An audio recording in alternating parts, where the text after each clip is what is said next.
Hello again, friends, and you are our friends, and welcome back to another edition of Jim Cornette's Drive Thru right here on another big, beautiful day, wherever it is that you are, wherever you are listening. Most likely in your house, maybe on earbuds or your speakers, it doesn't matter. The leader of the cult of Cornette will be answering your questions and cackling in the background as he does so. You can send your questions to CornyDriveThru@gmail.com or on Twitter using the hashtag CornyDriveThru. On this show, I'm the Babyface. And of course, the big heel, the leader of the cult of Cornette, the Bob Guccione of Louisville, Kentucky, Mr. Jim Cornette. You're the Babyface. I have been seeing Brian Last. Thank you very much for that introduction, by the way. Thank you, ladies and gentlemen. Thank you again, dude. Yes, I do. I'm so humbled by your response. You being the Babyface, that's not what I've been hearing. It's all over the interwebs, Brian Last, that you have cracked. As a matter of fact, somebody on Twitter said that we heard the start of broken Brian Last. Watching all this newfangled modern wrestling has cracked you, and you are angry now. You're an angry human. You're angry at the world. You're savage. You have evil and hatred in your soul. You're a mean one, Mr. Grinch. You've got crabgrass in your soul. And people are starting to see this. And I, meanwhile, it's had the opposite effect. Now, listen to me. I'm smiling. I'm happy. I'm silly today. I'm wacky. I'm just one of those wacky guys today because everything in the world is supposed to be silly. You're ready for a rubber room at the Puzzle Factory, and I'm ready for one of those long-sleeve custom jackets, and I'm going to be bouncing off the walls of the rubber room. The rubber room at the Puzzle Factory. Yes. Are there still puzzle factories? Well, no, I think now that's, they've done away with that, with the newfangled modern way now. The people who are mentally incompetent and unfit to be in public society now, they just call them Republicans, but they let them out. They don't tie them up and you have to go put to them politics somewhere anymore. You have to go to politics, don't you? Well, no, I'm being silly and fun today. It's all in fun. It's a big joke. I'm happy today. I'm happy. They're going to have to take the smile off my fucking face with a sandblaster. Woo! I'm sure there are plenty of volunteers to do that. I'm sure there are a lot of volunteers. Are you insinuating that somebody would like to take a sandblaster to my face? I think there may be a line, actually. But were you someone, or are you someone who enjoys a good jigsaw puzzle? As a matter of fact, my mama Cornette used to have a card table downstairs that she would keep folded up in the corner, and every so often she would bring it out and she'd start one of those big 800,000 piece jigsaw puzzles of scenic highways and byways and major monuments and things and such of that nature. And she would sit, and every once in a while I would go over, and I didn't have the patience for it like she did. I would try to find a piece or two, but that would quickly wear off on me. But she would stick with that. She'd have that table up until she had the whole thing. But then she'd do them, and then she'd take them all apart and put them back in the box. And that's what you do. No. Yes. No. Yes. If I'm not doing the goddamn puzzle with the intent of framing it, putting it up on the wall, displaying it in a fashionable case made by the jigsaw puzzle case gentleman, whatever it may be, then no, I've never wanted to do something for practice. It has to be, well, I've practiced things I wanted to do, but I mean, there's no end result there. It's just, that's like those fucking dumb fucks. You know what, for about, I don't know, 3 or 4 months there a few years ago, my favorite television show, I watched every single one of them, was Naked and Afraid. Have you heard about this program? I've heard of the program. I'm not exactly sure. You've never seen, okay, they take, and I can't remember, I think it's Discovery Channel, free plug there. But they take two people, and it was generally a man and a woman, although I did see a couple where they deviated from that format. But a man and a woman who have never met each other before, but who have signed up for this program and agreed to this thing, and they take them to some God-forbidden, God-forsaken, fucking inhospitable terrain on this planet, whether the Amazonian rainforest or the Sahara Desert or or the fucking bayou in Louisiana, in deepest, darkest Louisiana, where just inhospitable, unfriendly, with spiders and snakes and bad weather and rain or cold or heat. And they take all their fucking clothes and they get to pick 3 things they want to bring with them. Like a fucking hatchet or something to start a goddamn fire. The people that don't bring something to start a fire quickly find out they're fucked. Because that Mickey Mouse Boy Scout shit that they fucking thought they could do from scratch in the woods doesn't work. But anyway, I digress. Point is, otherwise, they're completely buck-ass naked. And they've got to stay in this fucking place and eat off the terrain and make their own shelter and the whole goddamn 9 yards for 30 fucking days.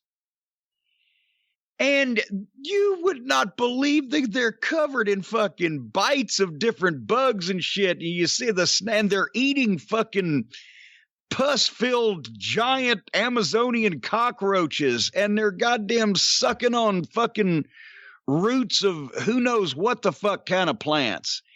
And they're being emaciated, and they're losing their goddamn body weight, and they're dehydrated. And occasionally somebody has to tap out because the camera crew is not allowed to intervene. But somebody has to fucking tap out every once in a while because they've like fucked themselves up or gotten bitten by something they think's going to kill her, whatever the case may be. And then the fucking TV network or the producers have to airlift this fucking demented idiot who's in this spot willingly in the first place to some goddamn hospital somewhere from Nairobi to New Orleans to see if they can put them back together or whatever. But at the end of the 30 days, they come and pick them up and fly them out of there. And guess what they get, Brian? Guess what they fucking get? Their clothing back? Basically that and the satisfaction, a hearty hand clasp. That's all because I've been watching this program, as I said, for 2 or 3 months. And then I sat there, I asked Stace, I said, so I've not seen the prize yet. What do they get? How have I missed this? She's, well, no, they get the satisfaction. They have accomplished this. Well, then I never watched another, you dumb motherfuckers. I was thinking, is this a life-changing amount of money? Are they putting themselves through this for $1 million, $1 million or whatever? No, they're just 2 fucking dumb, stupid fucking people out in the goddamn Amazonian rainforest getting fucking eaten alive by giant cockroaches for the pure satisfaction of the thing. The love of the game. Well, I, for one, love jigsaw puzzles, and I take them apart when I finish them. Oh, we were talking about jigsaw puzzles, weren't we? Yes. Well, is there a jigsaw puzzle of the people from Naked and Afraid when they come back all goddamn eaten up and fucking emaciated and burnt and blistered and horrible looking and scarred and mentally and physically destroyed for life? Likely not. Well, that's a shame. It's hard to get a good jigsaw puzzle. I do the big ones, I think it's at least 2,000 pieces. But there's a brand called Big Ben that put out the best puzzles. I don't want cartoons or drawings. I want pictures of nature, natural things. Wait a minute, candid photography? No, not from the Cornette archive. All right, well, that's one thing I never did was make them into jigsaw puzzles. The pictures, I mean. You can't find these puzzles anymore. They were discontinued. It's a real sad thing. They now go for high prices whenever you can find old ones. Well, that's because people now, they don't do work with their hands. It's all digital now. They just boom and they just make it appear and it's just printed. And in terms of taking it apart when you finish it, I do the same thing because it's like a good video game. You want to play it again one day. Well, no, once I put that fucking thing together, I'm not going to goddamn do it again. Then I'd feel like an idiot for taking it apart in the first place. I have not had that much personal time in the past 40 years that I was able to do these things. I'm always involved in some chicanery. I know. Everyone's waiting for that Smoky Mountain book you promised 5 years ago. I know. Well, you keep me on the phone here too long. Oh, it's my fault. It's my fault. Well, you're the closest one that I can put the blame on. And I'll tell you, speaking of somebody else, I'm going to put the blame on here real quick. Oh, no. Talking about not getting political. Do you know that here in the Louisville metropolitan area, our post office, it's in the, I'm not breaking any ground here. The Postmaster General, well, the Attorney General too. The Postmaster General is a Trump stooge and a piece of shit, a crooked criminal, just like the rest of them. They have removed 4 or 5 of these sorting machines here in the Louisville area. You're seeing it on the news everywhere across country and hearing about it. These things sort 165,000 pieces of mail per hour. And they've taken 4 or 5 of them out of the plant here to discourage any, because there's not allowed to be any overtime, whether the mail gets delivered or not. It's all part of the plan, Smithers. And now they've taken it so that way nobody can use. They didn't just say, no, you can't use those. They actually dismantled them and carry them off somewhere. Wink, wink.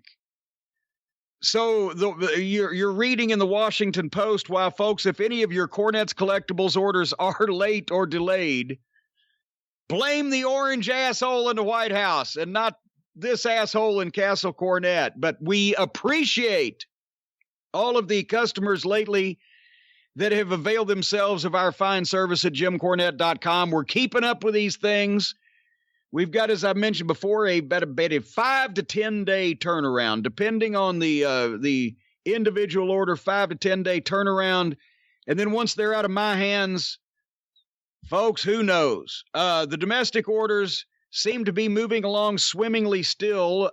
Everything goes either first class or priority. The domestic orders are all over the place, with people getting them anywhere from 2 weeks to 8 weeks. So if you ordered domestically over the last couple of months, take heart. It's probably on the way, and it'll probably get there. That's my update for the Cornette's Collectibles customers at JimCornette.com. Do not blame me. Blame the Postmaster General. The next thing they're going to do is tell these poor people they can't use the mail trucks anymore. They've got to go back to the Pony Express. Our fine postal service employees are working as hard as they can, despite the fact that their leadership is not helping them. I actually will admit I did have a conversation with one of the people I know at my post office. They all know me there because I do so much business there. And this guy has no political leanings whatsoever. He thinks they're all scumbags, no matter what side of the aisle they're on. Hates them all. But he said, he goes, we've been really screwed the last couple of months. People are now getting caught up and catching up to this news, but it's been awful. And there's so much mail we have that hasn't been delivered, and it's a mess right now. And why can't these people just all fix this? Why are they trying to do this? And he goes, I know why this is happening, but I don't understand why it's happening. Yes, we know why it's happening. We just don't understand how the asshole can get away with it. Right out in public, if you will, in front of everybody. But anyway, what are we doing here today on the program? We have questions. I guess we should make a note. We've been doing a watch-along every week on the Drive Thru recently, but due to a changing schedule for I don't even know how long a period of time, but next week on The Experience, we're going to do the Drive Thru that we typically do here, because the AEW review that would typically be on The Experience will be on next week's Drive Thru, which will be a day late and $1 short. And do you want to jump in and I was enjoying you. I was enjoying the fucking turmoil that you were in there, and I've never seen anybody shovel so fucking fast in the wrong direction. What we're going to do, because it's been announced that we can't do Wednesday Night Wars over the next couple of weeks on The Experience, because there are going to be no Wednesday Night Wars, because both programs are not going to be on Wednesday night. But there are a number of big events coming up over the next few weeks. So what we are going to do is we are going to adjust to this. This coming week on The Experience, which will air this coming Friday, and you can insert the date of this coming Friday there, Brian Last, because I don't have the calendar in front of me. The 21st. All right, since it's SummerSlam weekend, on the Jim Cornette Experience, we're going to do a watch-along of the two matches that I was involved in at my very first SummerSlam 93, which was the Heavenly Bodies versus the Steiners for the WWF Tag Team title, and Yokozuna versus Lex Luger in that famous SummerSlam match for the WWF Championship. Imagine that my first WWF pay-per-view, I'm managing the champion in the main event and going for the tag team title underneath. That wasn't too bad. But anyway, we're going to do that on The Experience. We're also going to because NXT does have a program on Wednesday night this week, so whatever they do, we'll be here to savage that. And as well, another guest spot with our recurring guest and our old friend of the program, the Tennessee stud, Ron Fuller, who is also obviously affiliated with the great Brian Last and the Arcadian Vanguard Network with the Studcast and Super Studcast and Super Studcast, all the Studcasts that he does. We're going to talk about his new book and some stories from the Johnny Cash of wrestling storytelling and all that stuff. That's this week on The Experience. Now we've told him that. Next week on the Drive Thru, this very program, but next week, so it'll be the next episode of this program, is going to be one day late, but several dollars ahead, because we are going to review the Saturday night massacre between NXT TakeOver and Saturday Night Dynamite. That's for the Drive-Thru next week. Is that correct, Brian Last? I believe that is correct. And that will be out on Tuesday, because we're not gonna digest all this wrestling and turn it around in 24 hours.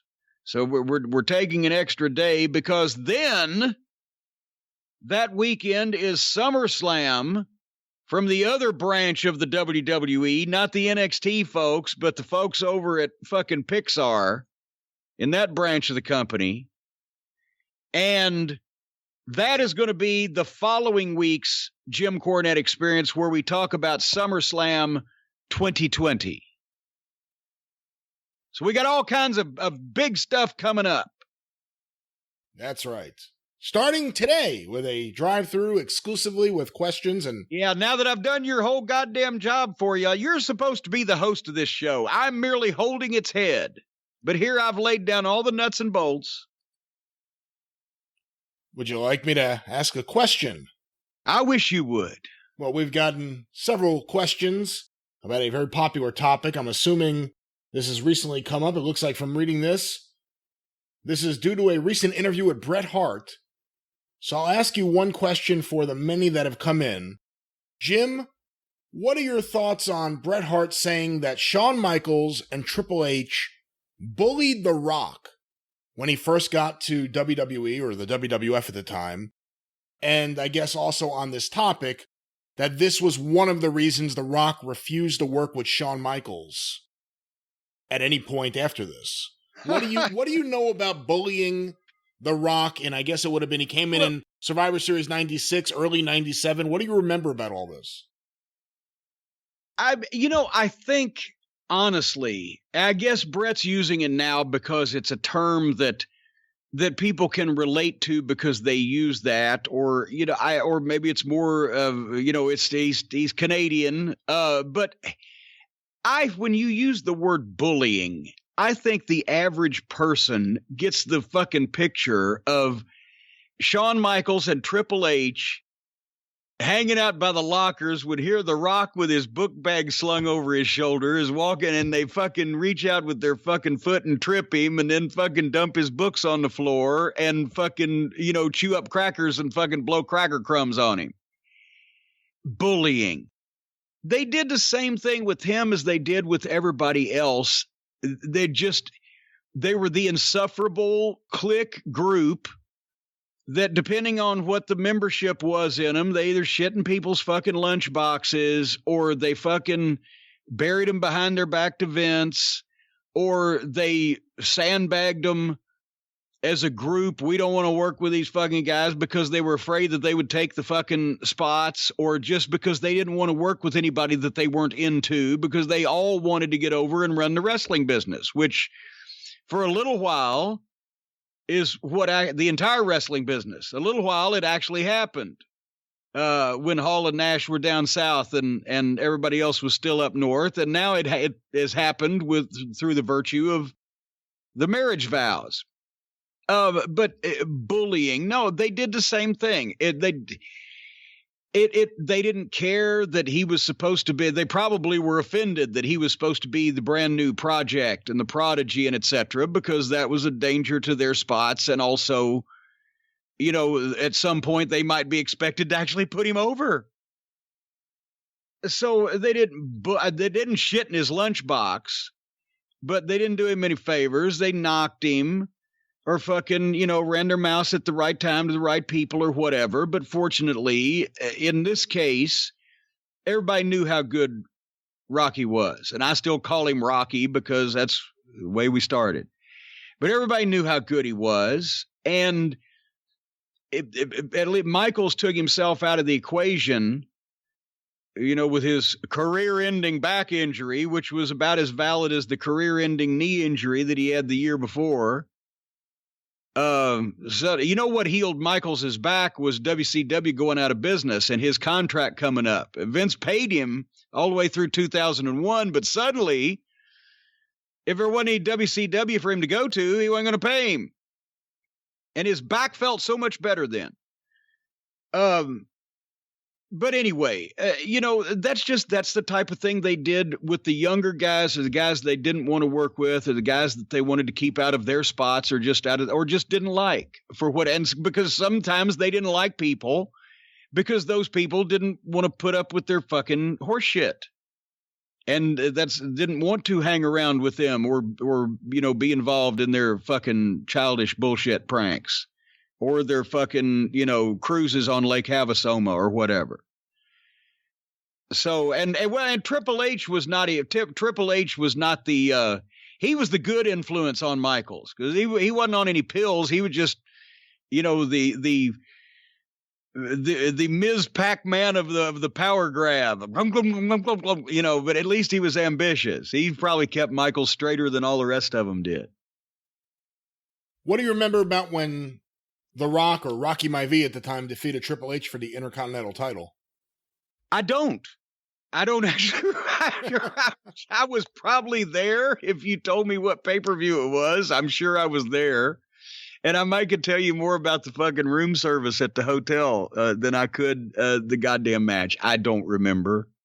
But I mean, it must be one thing if Shawn and his buddies are burying guys like Bigelow, let's say, or Vader, guys that Vince really doesn't have a deep personal investment with.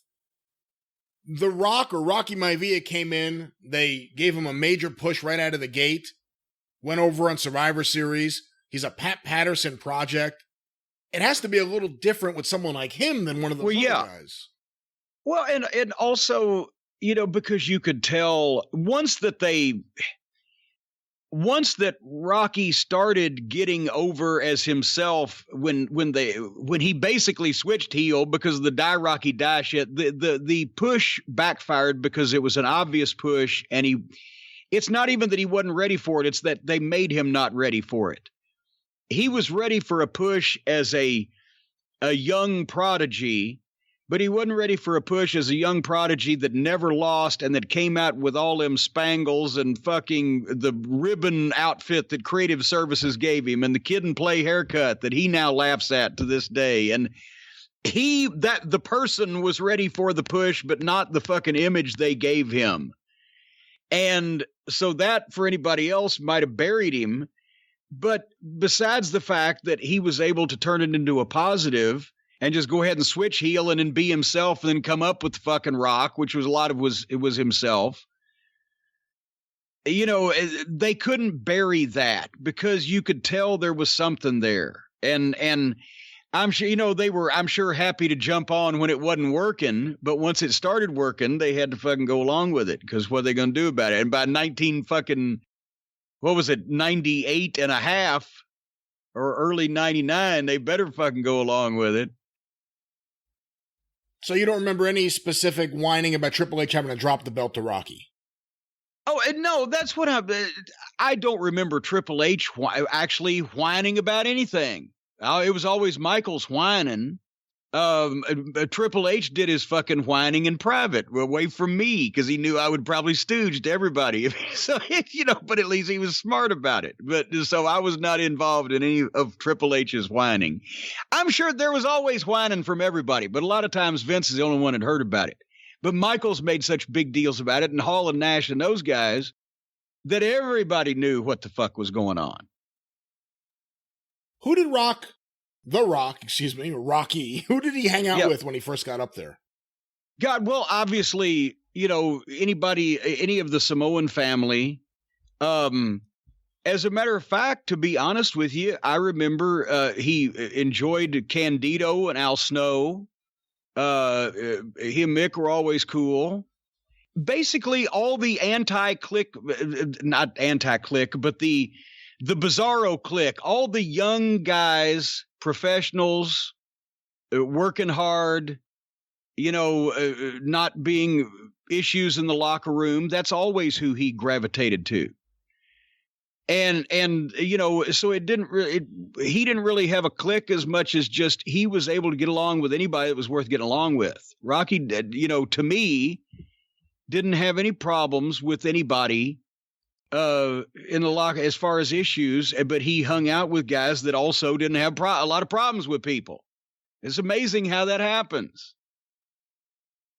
All right. Well, our next question, sent to CornyDriveThru@gmail.com, from Ryan in Fredericton, New Brunswick, Canada.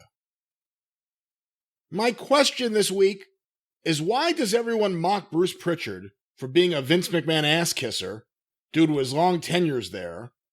It seems that is what Brother Brucey is best known for. But why isn't Pat Patterson considered the same? The joke was Bruce and Pat, that they became the same person at times, apparently. In fact, I think Pat spent more years working for Vince than even Bruce has. And what about Gerald Briscoe, or even Sergeant Slaughter? These men spent decades working closely with Vince too. So why does Bruce get branded the way he does, but nobody else? Well, that one, Bruce and Pat, that was the thing that Bruce actually used to say. He was like, there is always Bruce and Pat, like we're one person, and there was, because at one period of time, Pat was the booker, Bruce was obviously on the team, and they worked closely together because they were the guys that put the shit that Vince wanted on paper. So Bruce and Pat became a single entity. Pat Patterson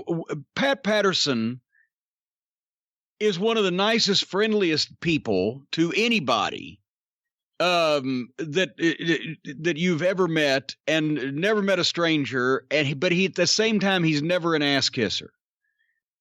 He would tell Vince what he thought, and especially, he just because he didn't do it in front of a lot of the boys, because that's not good. You're supposed to present the united front in front of the boys, so it's not like Vince and Pat are going to have arguments in front of the guys.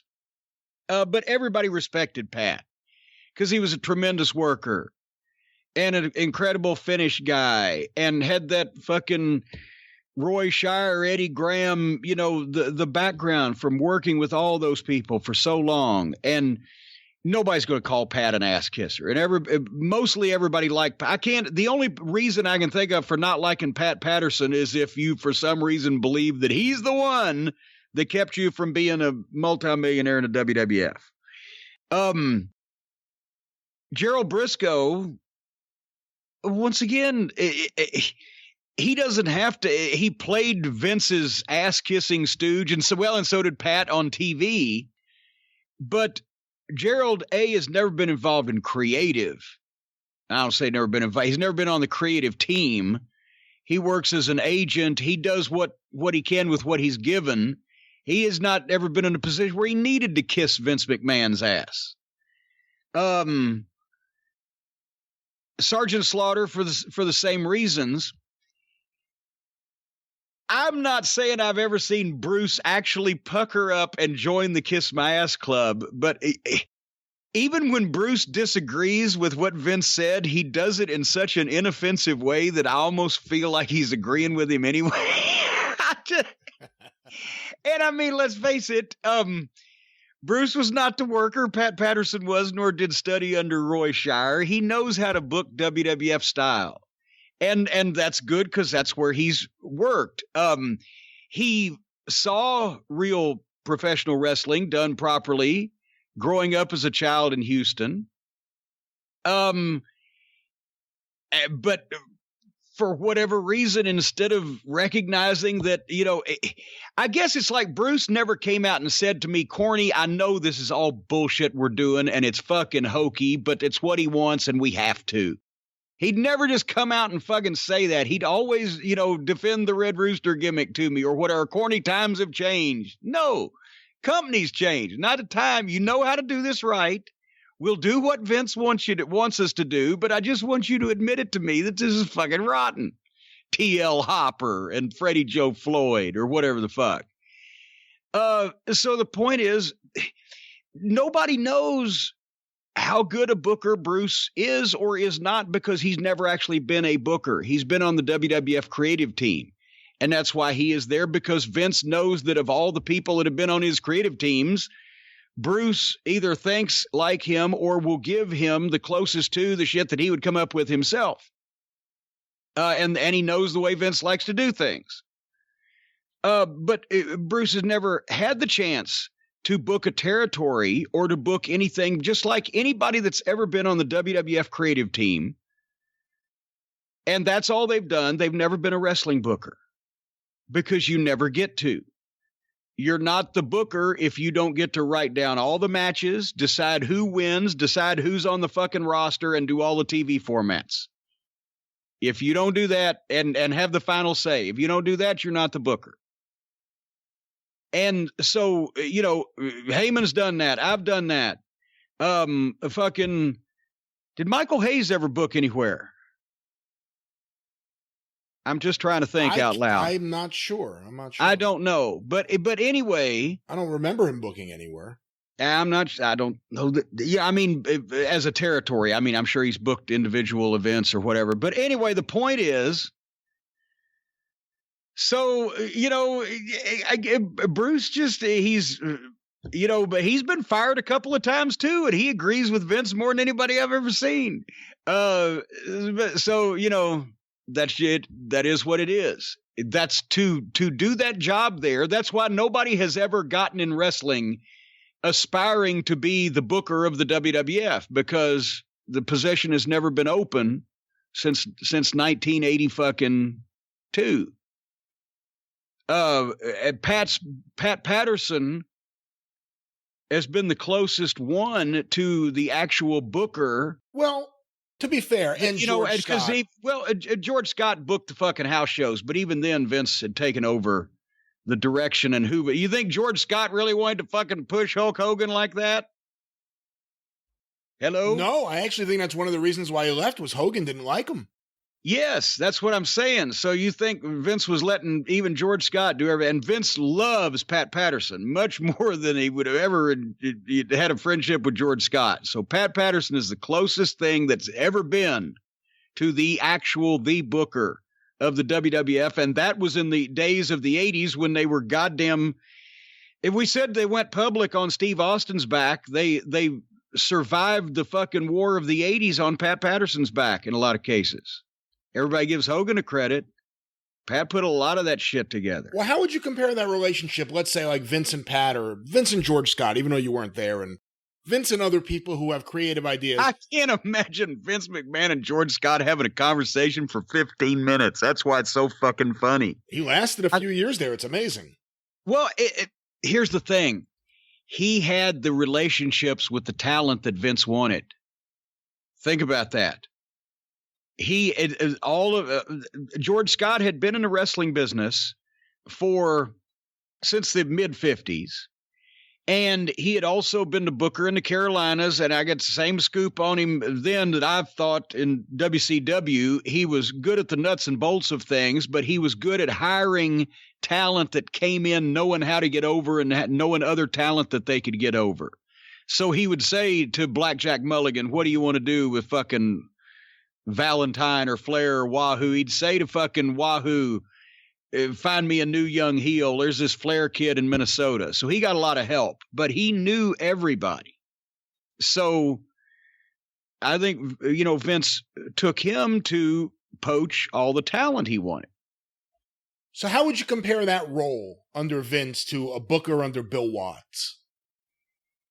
Well,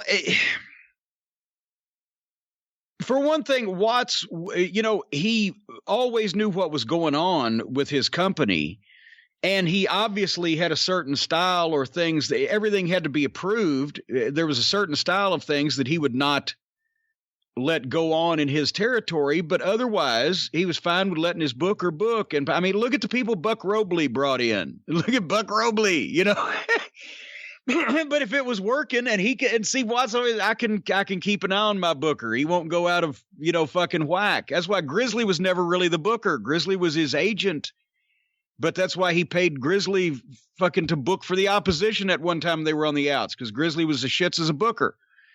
He can monitor the situation. Vince can't leave anybody alone. He's still got to do the final fucking polish on anything.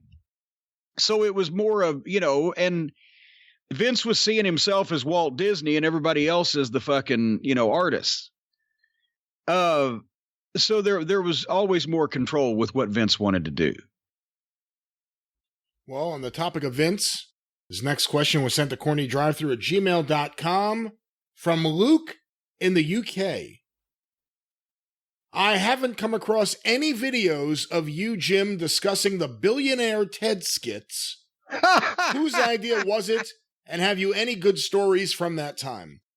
Oh, well, whose idea do you think it was? Well, I can't say it was Vince's. It may have been Bruce's. That was right before that I joined the creative team. But the whole I pitched him one, which I'll tell you about in a minute. But the whole goddamn deal was Vince was going to take the position that Ted Turner was a billionaire. See, billionaires were heels before Vince was a billionaire. Ted Turner was a billionaire that he couldn't compete with, that was buying in terms of, the pocketbook, the money, because he was just a small businessman. Oh my God, now the worms have turned. And that billionaire Ted was buying up all his talent, and all the guys that worked in the studio in Stamford came up with that and shot the stuff. The Nacho Man and the Huckster and the Mean Gene lookalikes and all that stuff. But basically, that was it. And I pitched him one. I said, you got to do a fucking Beverly Hills takeoff. Come and listen to my story about billionaire Ted, poor millionaire, barely kept his wrestlers fed. And then one day he was looking for some food and came up with the idea, and I can't remember the rest of it, blah, blah, blah. And actually, Vincent, I'm going to write that down, pal. I don't know whether they ever did it or not. But that was it. That's just what that was. And it was, once again, I was never in the camp of mentioning the opposition, because I grew up on the fucking Jarrett and ICW Poffos feud, where all the Poffos did was promo Jarrett and Lawler and Dundee, and on Jarrett's show, these people never existed until they came to work for him, and then he made the money off the fucking hot gates for the angle that they'd been pushing for the previous 8 years. But it looked, because then you are at that point being too fucking truth-telling on wrestling in general, yes. But then I had to fall into the same fucking thing when I joined the fray the following year with Cornette's commentary. But tell it, that Hulk Hogan is old and broke down and etc. and all that stuff. That's another reason why people within the 3 or 4 or 5 year period from 96 to 2001 of the Attitude Era, more people got smart to the business and behind the scenes of the business than ever before. And in large cases, because of the fucking people running the business, and you can't recover from that. So yes, I remember them. And yes, that was what they were doing. And no, I wasn't a fan. I just, if Vince is sitting there cackling over it. So what are you going to say? Vince, that's great. Yeah. He even put an ad in the New York Times. It was like, attention shareholders of Turner Broadcasting. Ted Turner, does he have a vendetta against the WWF? Time Warner, beware. Do you remember that? Yes. Well, that's what I'm saying. I have said this, I don't know how many times, umpteen times. Vince McMahon is Donald Trump, except Vince is smarter, knows a better speaker, and knows a lot more fucking words. And is more pleasant. But deep down, it's the same thing. He was being put upon by this evil billionaire until he became a billionaire. He was a small businessman. It was being preyed on, just like he put all the territories out of business. But it never, it always applies in some cases or in some way to they're trying to get Vince. They're trying to get Vince to Vince. But they were trying to get Vince, so in this case, he was right. But it was hypocritical because he was basically. But it was hypocritical. All of a sudden, he's the victim, which was ridiculous. Ridiculous. It's like suddenly the Sheik turned babyface and automatically thought he was going to get some sympathy because he got some juice. No, you're still the Sheik, motherfucker. How much more evil can you be? Well, a lot of people, Jim, think that if Ted Turner had better attorneys, he would have been able to completely snuff out this campaign that Vince McMahon was trying to get out there to disparage him. Well, many people would think that, but I'll guarantee you that I know one barrister, one attorney, one legal eagle that would not stoop to defending a man unless he truly believed in that man's character. I know one legal eagle who only represents honest, forthright, upright, and erect type people. Do you know who that is? Great Brian Last. Call Stephen P. News.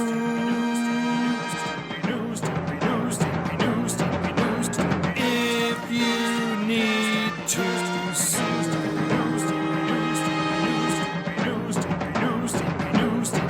An outlaw mud show or two. Still to the rest. Yes, ladies and gentlemen, if you call the magic numbers 888-692-8084 or go to newlawoffice.com, you will be amazed. Brian, as a matter of fact, have you been to Stephen's fine website recently? Because I think he's even upgraded recently. I'm not sure. It just looks so wonderful. But have you been to newlawoffice.com as of late? I have, actually. It is amazing. If you folks go to newlawoffice.com, because I've been saying these things, and I get the idea that I have painted such a sterling picture of Stephen P. New and his reputation and the things that he does for people that some of the listeners, the Cult Cornette members out there, can't believe it's true. If you go to newlawoffice.com, you can scroll down over and over all the varieties of cases that he's taken, people that he's helped, from the opioid addicted babies to the folks in the town in West Virginia that were all given cancer by the mining company, and on and on and on. You can see individual reports on these various cases, doctors that sexually abused their clients. Stephen P. New has done almost as much for people, according to his website, as Mother Teresa. And Stephen is much younger and still has plenty more time on this earth, whereas, of course, Mother Teresa had to retire due to death some time back. I think Stephen P. New will be a candidate to pass Mother Teresa on the humanitarian list by the time he's done, with the way he's going so far. I couldn't believe it. Go to newlawoffice.com, folks. See the way that Stephen P. New has changed people's lives, and then, if you want him to change yours too, as long as he, obviously, if you're in Brazil, there's probably nothing he can do. He's in West Virginia, folks, but he does take important cases all over the country. 888-692-8084. Get even with Steven.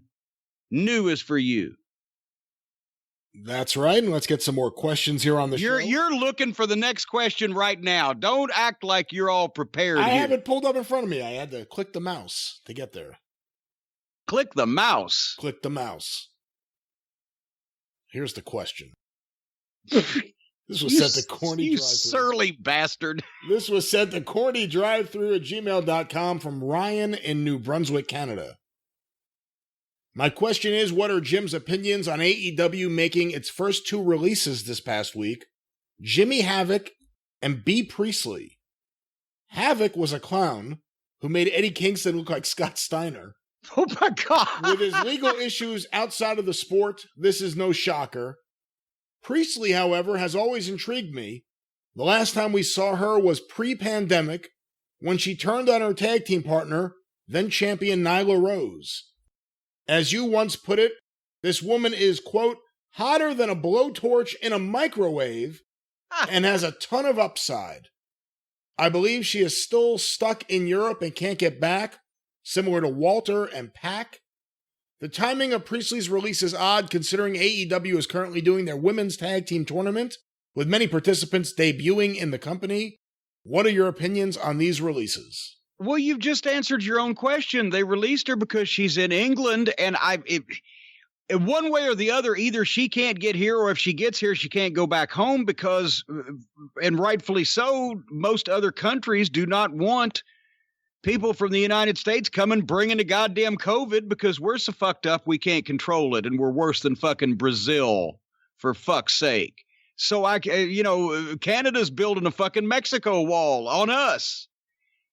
So it's still a business. They never said she couldn't ever come back ever, but I can't understand why you wouldn't start releasing people that who knows when you're going to be able to use them. So I don't see any reason that would indicate they didn't like her work or whatever. Just, it's like Ron and Don Harris. They lived in Nashville. And they called me up, and I started booking them in Knoxville, right, for Smoky Mountain Wrestling. But then they called me like the first or second week and said, okay, we're moving to Jacksonville. I said, where? Jacksonville, Florida. I said, you just started working well, we got family down there and a blah, blah, blah. So they actually drove up from Florida every weekend. They were living across the state when I booked them. As soon as I booked them, they moved to Florida. If you don't live where you can go to work sooner or later, just as a business, they're going to release you. With Jimmy Havoc, good fucking God. I'll tell you, whatever reason. The guy was accused of all kinds of shit and went to rehab. Did they pay him for the last 2 months? He should view that as a gift if they did. He's either a fucking... I don't know I can't remember what his situation was, but either he's committed some legal offense or elsewise he's gone to fucking rehab. What the fuck do you want? I'm going to spend money.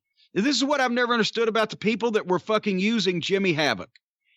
And I'm not even saying he's not a nice person. If he hadn't been in the wrestling business, I'm sure I would agree with everybody he's a nice person. But since he got in my fucking profession, I'm going to give this critique. Look at the state of him visually. Looked like a piece of shit with his goddamn scarred up fucking head with the fucking stitches on it like a goddamn baseball from his freak show deathmatch bullshit and his arms and whatever else. Remember the time he couldn't work the second day of the MLW Double Shot WrestleMania weekend because he called and said his arm opened up? Like, that verbiage alone grossed me out. He'd sliced himself in some kind of death match in fucking England. And the doctor said, oh, don't wrestle with that. It'll get infected. Because it opened up. Fucking freak. 160 fucking fishy white pounds and this goddamn British punk rock fucking haircut and gimmick and whatever the fuck, and using thumbtacks and barbed wire and fuck. I viewed him, and I'm sorry if this offends him or hurts his feelings, I viewed him like the fucking goof, the geek biting the head off the live chicken at the fucking county fair in fucking Pascagoula, Mississippi in 1952 when such a thing was still allowed. What the fuck? Look at the visual state of him and the things he was allowed to do, bleeding all over the place. He looked like a goddamn poster boy for blood-borne disease to begin with. What'd I say the one time? He looked like he had fucking AIDS without the fun of doing the intravenous drugs first. Just what the fuck? So then he gets accused of sexual abuse and decides to go to rehab, and you got to fly him from fucking England? I wouldn't have fucking give him $50 trans to drive in from fucking Pittsburgh. So I don't know how that was during that period of time. And you go back and look at this from 2016 or 17-ish. Jelly was part of that crowd. Jimmy Havoc was part of this crowd. Some fucking goof on the internet would get hot for 3 months. The Marco Stunt was part of that crowd. They'd get hot on the internet for 3 months, and they'd get booked and flown around all these independent, the poor, mentally challenged human being that does all the jumps off everything and actually got booked on alleged real wrestling shows. He was hot for about 3 months on the fucking internet. And the problem is that a few of these companies actually signed contracts with these freak show fucks and didn't realize that after 3 months, when everybody got tired of giggling at them on the fucking funny videos, that they still were going to be employed by and have to pay these people to do whatever the fuck it is they claim to be able to do. But then you don't want that on your program, because that's the only way they get over is by fucking eating the dog poop. You know, there's a limited fucking audience for those John Waters classics. And Jimmy Havoc was somebody that appealed to fucking people who like to watch people eat dog poop, that type of fucking thing. And Tony Khan is right now the primary employer in the wrestling industry of wrestlers that are followed for the same reason that they like people who eat dog poop. Because it's just a fucking freak show and a goof on everything. You know, as a matter of fact, was that your question, Brian? I guess so. Is that the answer to your question? Do you think there'll be any other releases anytime soon? Well, if he smartens up and realizes that here's another thing. Oh, my God. I just read this. Remember we kept talking about why the fuck is that Michael knock it the fuck off and get off my television with his baby oil routine actually wrestling for the supposed number 2 national wrestling company when he's a fucking joke wrestler from an outlaw fucking company in Japan? Oh, I knew the answer. It's because he's Omega's buddy. He's Omega's buddy. No, he's not. He's Omega's assistant. He what? is actually, they're not just booking him as a wrestler. That's his sidelight. That's his, what do they call it? A side hustle? Since an executive vice president needs an assistant, they hired to be the assistant of an executive vice president of the number 2 wrestling promotion in the United States of America. They hired a fucking outlaw fuck from an indie group in Japan just because he's friends with that same executive vice president, and also found out, guess how old he is? He is well preserved for his age, 45 fucking years old. A 45-year-old outlaw wrestler from Japan with no other pro wrestling experience whatsoever is the assistant to the executive vice president of the second largest company in the United States, who has no previous pro wrestling experience either. You got to give them credit. They all got their friends' jobs. To quote Jim Hurd, I haven't seen this sort of loyalty since Korea. It's Korea. Yes, Michael knock it the fuck off is the assistant to the executive vice president, Kenny Olivier, and he just, so because there was a article saying, well, he knows in 10 years he won't be wrestling, which Olivier did give us hope also. Kenny Olivier was quoted saying, in 10 years, I certainly won't be wrestling. Even though I will be just south of 70 at that point, and it'll be the best 10 years of my golden years, I'd give him up tomorrow if he was out of the fucking business. But anyway, I did get an email from one of the Cult of Cornette members. What the hell? Hello, Kenny Omega's office.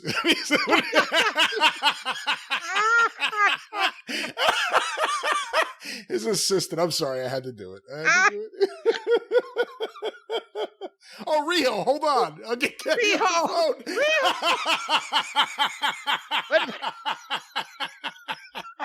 What? Kenny, it's Rio.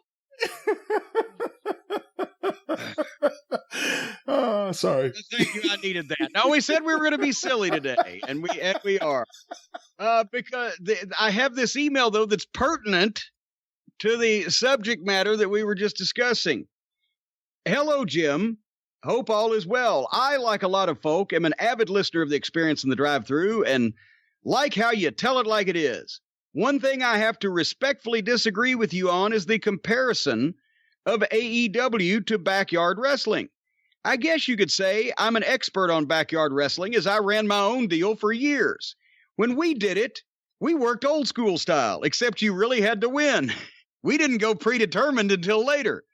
When I finally did get the chance to train for real, it was a real culture shock. I realized that none of us had any real clue of what was going on, and more so, the amount of work it took to really know what you were doing.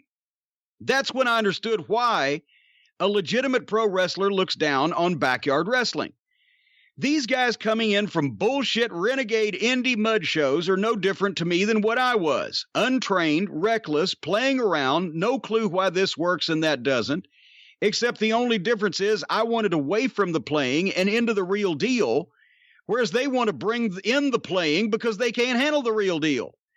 AEW is backyard wrestling with a budget because everything they do, we did 25 years ago and probably did some of it more safely. Sorry for my long-winded rant, just thought I would give you a different perspective. Well, there you have it.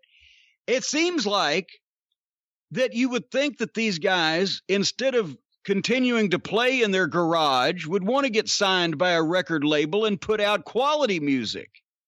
But instead, they still want to fucking play in the backyard, and they just want to bring the backyard to, well, I guess they never left the backyard. Didn't the Bucks, Road Warrior Buck and his brother Balding, actually have a match with each other in their backyard like this fucking spring?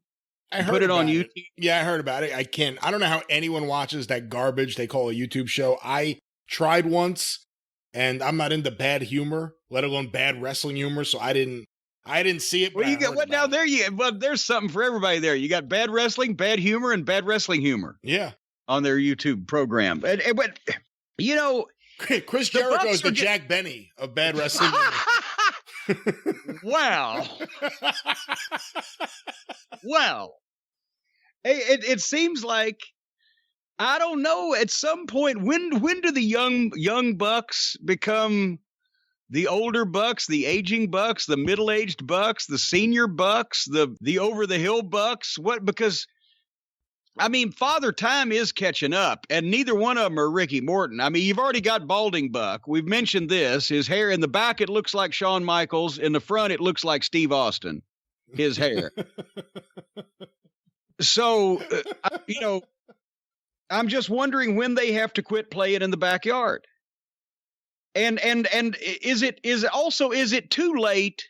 Is it too late, you think, for Balding Buck? Because we know somebody that might could help Balding Buck. I don't know, maybe too late for him. The folks at Keeps. You know what I was talking about. We've talked about the folks at Keeps before. That's right. We get into our 20s and 30s. That's when you start noticing the first signs of hair loss. That was a long time ago for me. But there's a way, simple and easy, instead of worrying, because I was on top, I'm a little thin now. I don't know if I caught it in time. But 2 out of 3 guys will experience some form of male pattern baldness by the time that they're 35. And the best way to prevent hair loss is to do something about it while you still have the hair left. Do not call the fire department after the house has already burned down. Now you don't have to go to the doctor's office for a prescription. Get around all the people riddled with plague and pandemic. You can visit a doctor online, get hair loss medication delivered right to your door. They make it easy. They deliver it every 3 months. You can say goodbye to the pharmacy checkout lines. And Keeps offers generic versions of the only 2 FDA-approved hair loss products out there. So you may have tried them before, but never for this price. And you've got to act fast because treatments typically take between 4 to 6 months to see the results.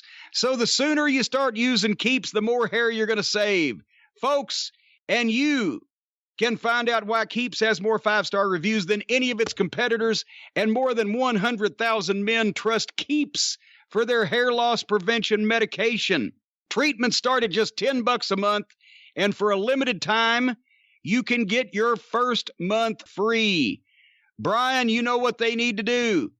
Go to Keeps.com, Keeps, as in keeping your fucking hair. Keeps.com/JCE, first month free. What more can we do? I'm asking you, what more can we do? I think we're doing a lot here. Should we do some more?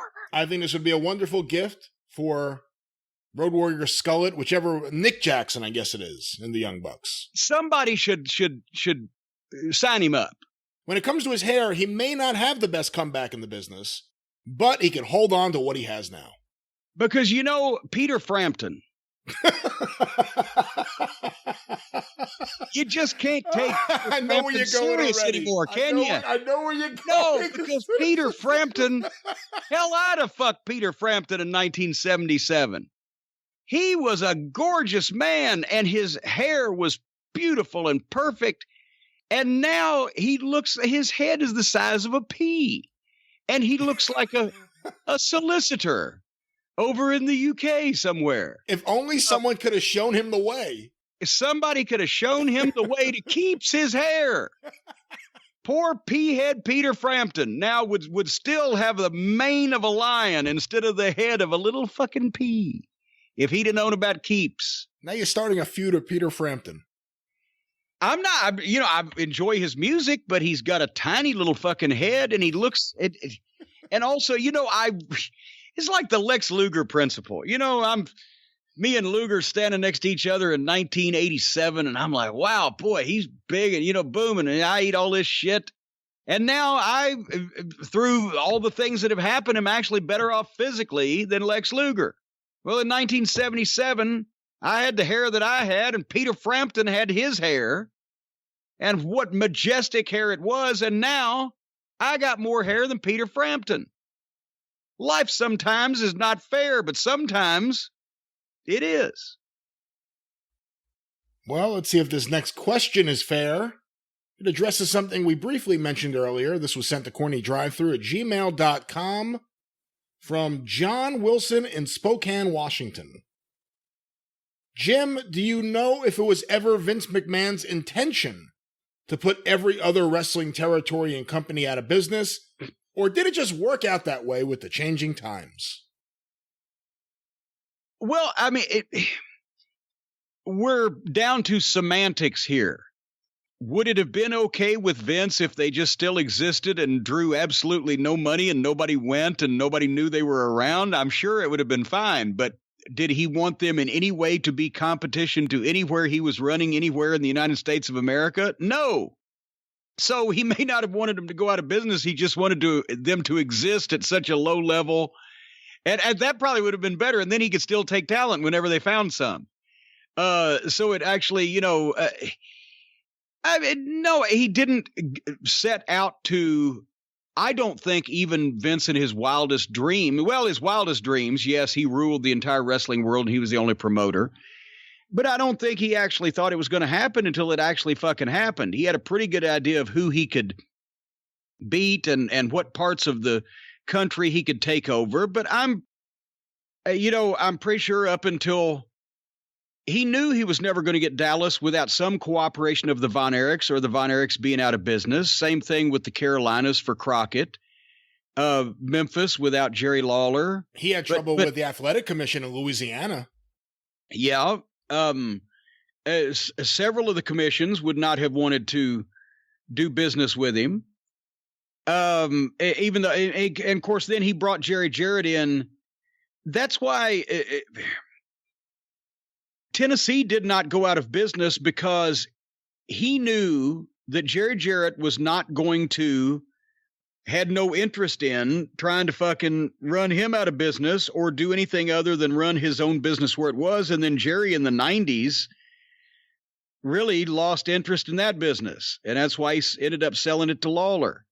And the only reason that Memphis went out of business as a territory was because Lawler and the guy, AKA Larry Burton, I think his FBI file said his name was really Lawrence Burtman. But anyway, Lawler met Larry Burton.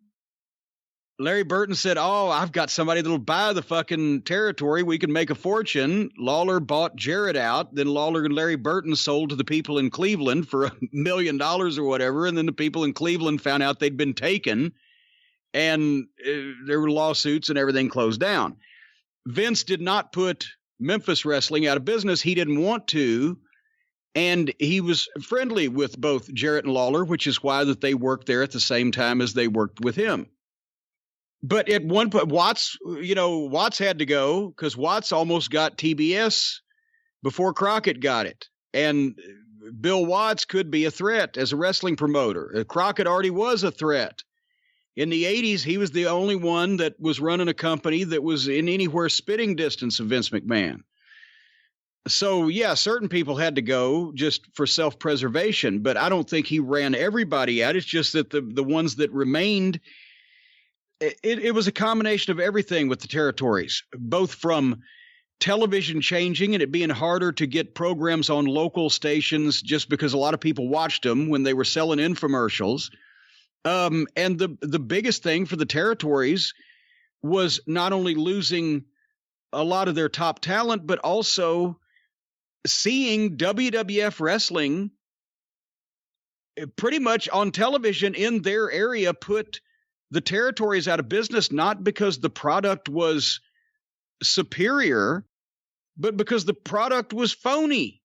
And it exposed fans in the Mid-South territory that saw the WWF were like, that's why they couldn't fucking sell tickets there. They were like, well, this fucking shit's hokey. They were educated to that style of wrestling. Same thing with the Carolinas. Same thing with, Memphis was hokey anyway, but it was real hokey. And with there no Lawler, we're not interested. It wasn't our thing. So that's the problem was when people started seeing the WWF show and realizing what was going on. And then WCW turned into, instead of the NWA, it was WWF Light, and they're being hokey too. That fucking period from 1990 to 1995 ran off a large portion of the fans that were disappointed in wrestling had become phony. And I hear from them all the time. Every time I go out in public, they recognize me. That's what they say. That's when they left. Well, the other thing too, on that topic of TV, Vince would go into a town and approach the television station that was airing wrestling already and say, we want that time slot. Deals ranged from, we'll pay you a ridiculous amount of money per week. Yeah. Or we'll give you a percentage of the gate of the local shows.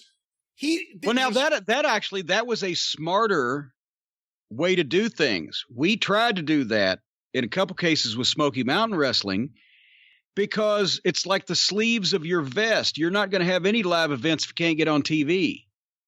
So if they put you on TV, instead of a guaranteed fee, we'll give you a percentage of the live gates of the houses that we advertise on your television, which made it more incentive for the station to run commercials as well.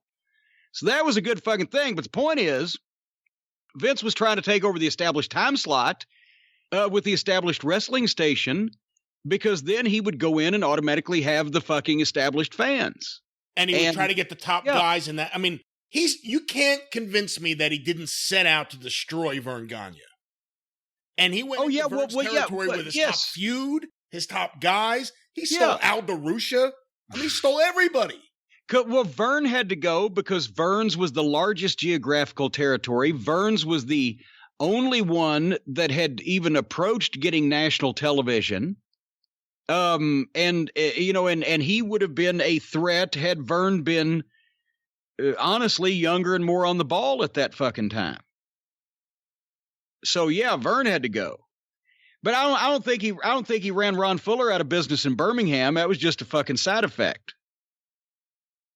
In terms of Crockett, you could go look at results, and Vince didn't make much ground in Crockett territory for a long time. The battle really ended up being between Crockett overextending himself, but specifically Vince fucking Crockett with pay-per-view. Yes. When Crockett needed that pay-per-view. He needed that revenue. He needed that business. What do you remember about when you first heard about the fact that Vince was going to try to shut out Starrcade? Telling cable companies, with Starrcade, it was, if you air this, you don't get WrestleMania. Yes. Starrcade was simple. If you air Starrcade, we won't let you carry WrestleMania. Which, if the cable companies had thought, well, if he fucking follows through with that, then he shot himself in the foot, because if we just all say fuck you, then what's he going to do? He won't have WrestleMania. But they didn't, because in most cases, they said, why we don't care about this new wrestling company. You know, these other people are proven, and it wasn't a big deal to them at that point.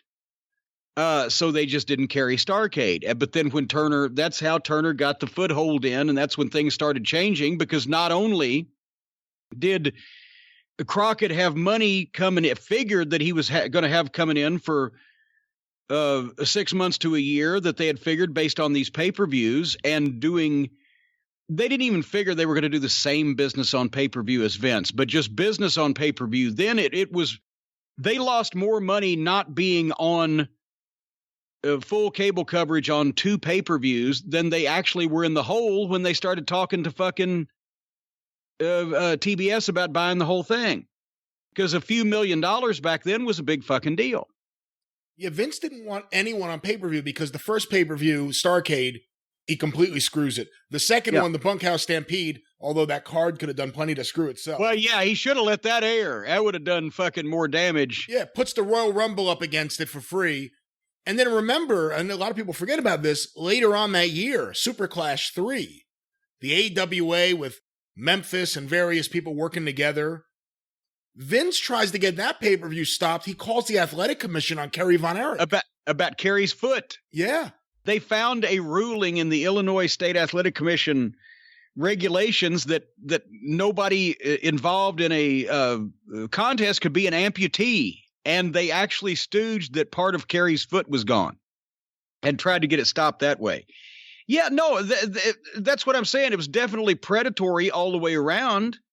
And that's why, I got the kind of, if we hadn't have been so fucking mad at WCW at the time that I was working there, I would have got more of a kick out of the same shit that Vince did to us 10 years ago. Now was being done to us but I was always on the side it was being done too.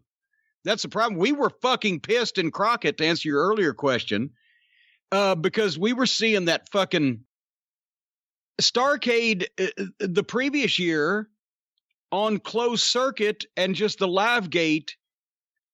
I made $10,000. So I'm thinking pay-per-view, when we first hear about pay-per-view, my God, what am I going to make for Starrcade 87? Well, the answer was the same fucking thing. $10,000, and probably shouldn't have made that, because Crockett didn't make nearly as much money off 87 as he made 86. But that was that was the check where he took care of his top guys, even if the money wasn't on their particular match, or we wouldn't have got that. And all that, and then definitely the Bunkhouse Stampede and all that shit flew. I think I don't have my book in front of me, but I'm going to say it wasn't. I don't think it was $5,000 for the Bunkhouse Stampede. And that was another case of Crockett taking care of his top guys, because we shouldn't have got that from the proceeds. So anyway, the point is Vince was trying to take down everybody that was in a position to be a threat to him, and the rest of the territories, Portland and everything else, just went by the wayside, because then all of a sudden you're competing with television stations for a wrestling product in your own market. They've got a huge budget, and that's what the TV stations care about, even though the wrestling fans didn't care at that point. They do now, but they didn't then. And at the same time, so many people saw that if this is what wrestling is, that's where we trace. That's the first time. 1990 through 1995 is the first time that the business changed, where fans started saying, if this is what it is, I'm out. It had never happened before. Wrestling fans had been wrestling fans through all the style changes or the new talent or black and white to color television or whatever, everything for 50 fucking years. And suddenly they're like, okay. And that's where it started. Well, to go back a step, and, their stories keep going. I mean, I think Len Denton, who was booking Portland, believes that Vince was one of the guys who, or at least Vince's people, got to the athletic commission. And, maybe there was some underhanded dealings that caused the athletic commission to get so strict all of a sudden on Portland wrestling. Well, but they were so strict all of a sudden that also Vince didn't go there for the next fucking, 12 or 13 years. That's right.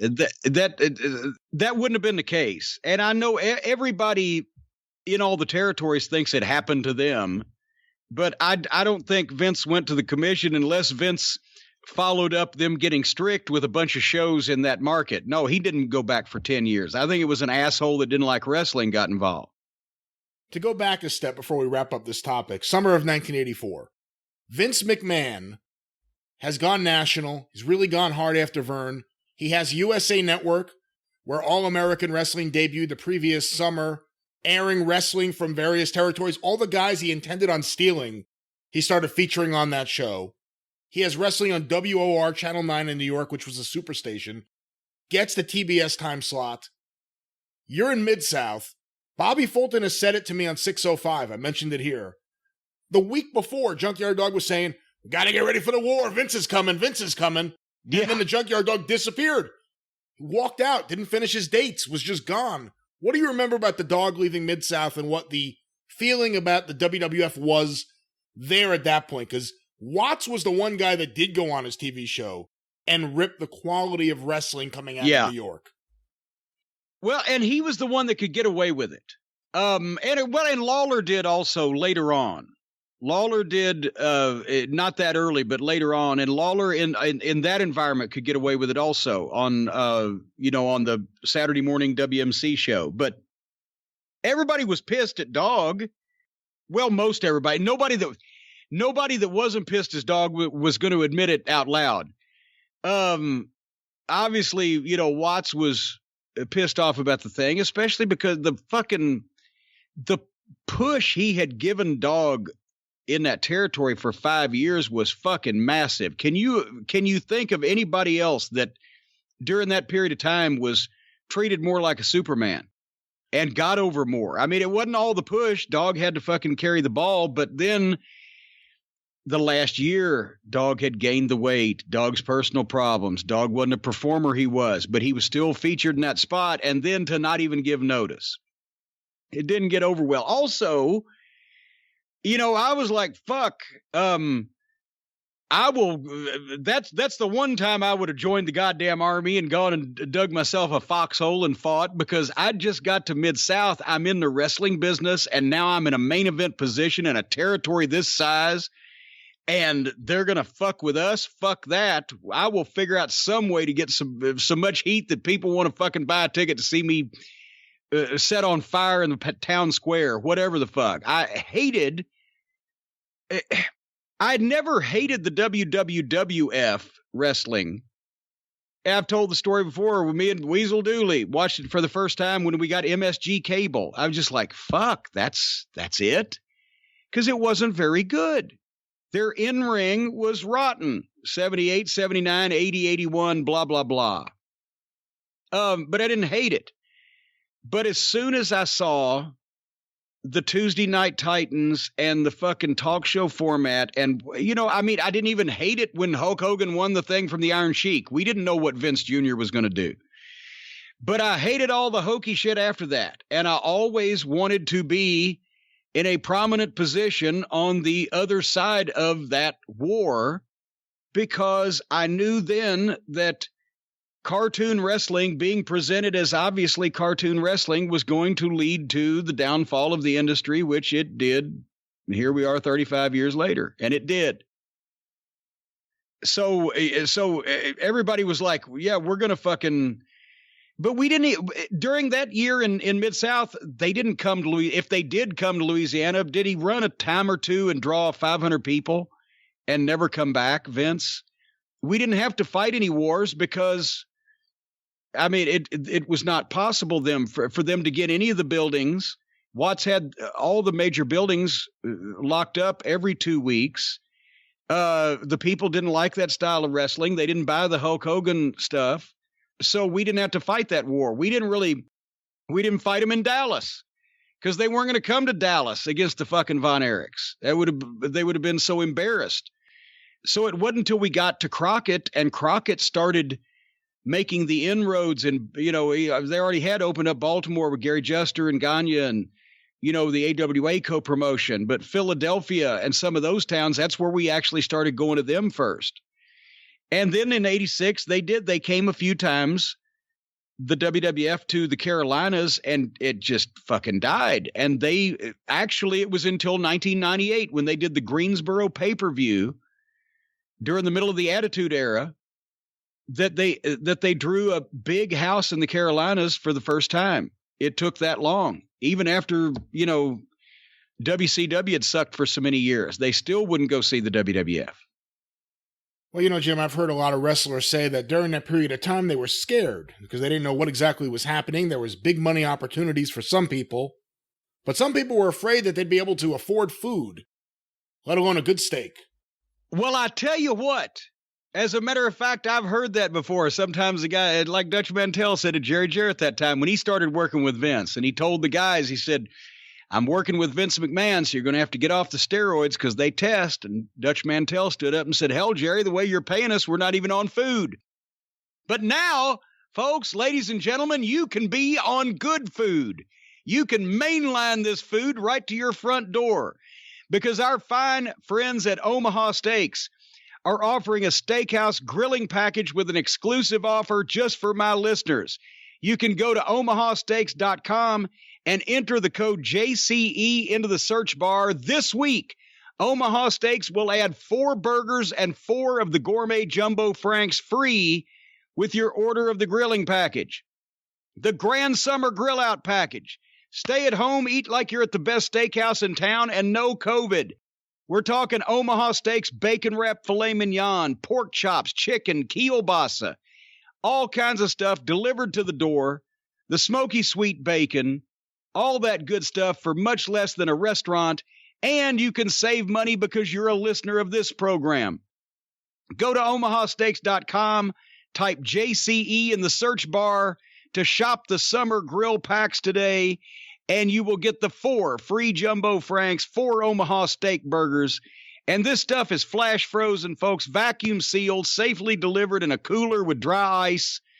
I think, as a matter of fact, that's where FTR got the cooler they save all the ineffectual baby faces with on television on Wednesday nights from Omaha Steaks. They're fresher than fresh. Brian, you've been doing quite a bit of grilling up there at Last Manor yourself this year. I certainly have, and I love what Omaha Steaks sends here. Those frankfurters are fantastic. The burgers are great. And then, of course, steaks is in the name of the company. The steaks are dynamite. Filet mignon.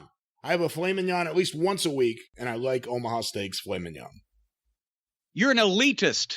I have filet mignon once a week. You don't have to be special or even rich to have filet mignon once a week with Omaha Steaks. There was a time I wouldn't have minded you calling me an elitist, but I do not want any association with the elite whatsoever.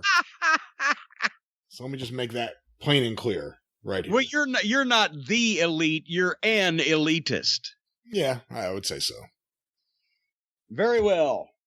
All right, what else you got for me? Well, being silly today. On the topic of the elite, did you see I don't even know what this is from, maybe it's from Instagram. Did you see back and forth between Matt Jackson, a.k.a. Road Warrior Buck, and Randy Orton.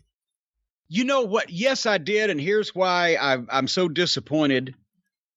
Because I saw the screen capture that somebody was tweeting and several people tweeted it. And I didn't think it was really Randy Orton because it wasn't like it was where I could see that it was his verified account or whatever. It's just somebody that said R. Orton or whatever. And so I didn't retweet it.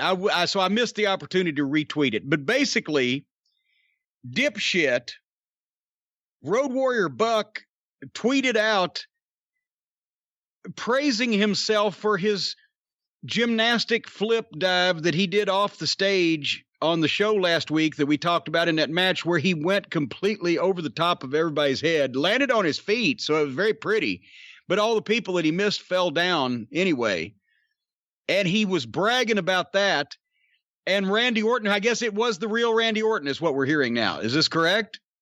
I believe so. It is a verified Randy Orton account. Yeah. Okay. Well, that's what makes it great then. Randy Orton said, congratulations, sunshine, but you didn't fucking hit anybody, you numbskull. Whatever is fucking, he's basically, congratulations, you didn't hit anybody. Idiot. And then it's the same thing. The company's Twitter account, which I assume is run by, one of the Young Bucks fucking cousins or uncles or, Aunt Blabby or somebody, because it's a whole family situation there. And they actually tweeted where Nick Jackson had his Shawn Michaels moment of unprofessionalism and disgraced himself on national television and screamed, "Best comeback in the business." They put a picture of him up and actually quoted him. The official AEW official Twitter account, which would have been like the official, if there had been one at this time period, the official WWF Twitter account having put up a picture of Shawn Michaels kicking Vader in the side of the head and a quote of him screaming, "Move, goddammit, move." They highlight their unprofessionalism because it's them involved and their wives or girlfriends or, well, the Bucks don't have girlfriends. They have wives and they don't have balls enough to have girlfriends too. But they're running the Twitter because they glamorize their unprofessionalism. So yes, I did see that exchange with Randy Orton, and that's what I thought about it. He's right. He sees children playing on television in the same way. Can you imagine if LeBron James looked at some goofy white kids in a playground giving people the fucking alley-oop to fucking boost them up so they could fucking dunk? And do you think he would think that's something that belongs on the NBA on CBS, or would he be offended by that? So, of course, Randy Orton is offended by children playing on, not offended by, because I don't think Randy takes it that seriously, just, wants to make sure everybody knows they're fucking idiots. And they're playing wrestling. And so nice flip there, fucking bucko. Too bad you missed everybody. Well, I don't know what more to say. Our next question. But I wonder, remember, have we heard what kind of shape that fucking moron that missed his flip dive over the top rope onto the table is? What kind of condition he's in, or did he just fuck himself up personally? Who? Which guy are you talking about? It was, wasn't it one of the Vic Tayback Express? I don't remember. 2 weeks ago. I don't remember. He runs. You know what? He wrestled last week, I think, again. But no, that was one of the members of the Dork Order. One of the Vic Tayback Express. He ran the length of the ring, jumped over the top rope, did a flip dive, and was going to fucking supposedly supposed to dive onto the fucking guy, but the guy moved and he was in front of a table, so he was supposed to crash through the table. Except the guy moved and the fucking guy doing the dive missed not only the guy that moved, but also missed the table and just busted his ass on the fucking ground. Remember that? He went like 2 feet too far to the right. That's right. Now I remember. I wonder what's happened to him. How's he feeling? Whether, it's a shame when you can miss those stationary objects like that. But I wonder if he's in pain, because he landed right on his ass. Could have broken his coccyx. It's terrible when your coccyx gets broke. Terry Funk broke his coccyx one time when he was in 89 in WCW. Yeah. And he had to get into an airplane seat on his knees and hug the back of the seat to make his flights, and still never missed a match with a broken tailbone, a coccyx. Yeah, I'm just wondering if that member of the Vic Tayback Express, when he splattered himself all over the floor, and he was laying there and he was feeling like a fried egg that just hit the hot fucking fry pan, I wonder if he was missing his Omax cryo freeze. I wonder, Brian, what do you think? I don't know. Hopefully he has a bunch. I don't want him to miss any Omax. It's fantastic. Actually, we just had some friends that came by recently, and I was talking to them about Omax. I ended up giving them one of my Omax cryo freeze containers. You give everything away. This is precious stuff. You know what? I could see that it would actually really help these people, and I think they're gonna, from what I heard, they're going to be buying some of their own now. So it was an effective sales pitch, I guess. Well, we're spreading the word. As a matter of fact, I have an email from a Cult of Cornette member, Lucas. Hey, Jim, my name is Lucas. I'm from Pineville, Kentucky. There is a Pineville, Kentucky. It's right there. It's not near Pikeville. It's down the road from Harlan. But anyway, Pineville, Kentucky. I'm 38 years old. For about a year and a half, I've had agonizing back pain due to degenerative and bulging discs and additional lumbar damage. I've been a fan of pro wrestling as long as I can remember, and being from Kentucky, I was able to follow Smoky Mountain heavily. I now listen to your program, and after hearing about CryoFreeze and after trying about every rub and ointment and snake oil out there, I was inclined to try their products, and I couldn't be happier. It allows me to be able to run errands and shop longer, only when necessary, of course, without having to fight somewhere well, he doesn't fight anywhere. Even though he's feeling better, he doesn't fight, but find somewhere. He's got fat fingers. Without having to find somewhere to sit and rest. It lasts distinctively longer than any of the other rubs or roll-ons I've used. I just wanted to take a minute to thank you for introducing me to the product, and I hope others in similar situations try it. Thanks again. And by the way, fuck pockets. Well, there you have it. Testimony from the Cult of Cornette members, the Omax CryoFreeze, whether it's the roll-on, whether it is the Sport Recovery Cream, or whether it is the insanely popular Advanced Joint Defense. This stuff has been incredible. A one-a-day supplement with hemp-derived CBD and a clinically proven ingredient called NEM that relieves joint discomfort and soreness in 7 days or less. You pop one of these bad boys, you're going to feel better quick. Whether it's sore muscles, joint overuse, aging, muscle recovery, this stuff will improve your flexibility, your long-term joint health, and your long-term financial health. Because for a limited time, you can get 20% off the Omax CryoFreeze supplements and free shipping, and the 20% discount also applies to any product site-wide through the end of the month. Go to omaxhealth.com. That's OMAX health.com and enter the code DRIVE to take advantage of it. And we've read all kinds of these emails.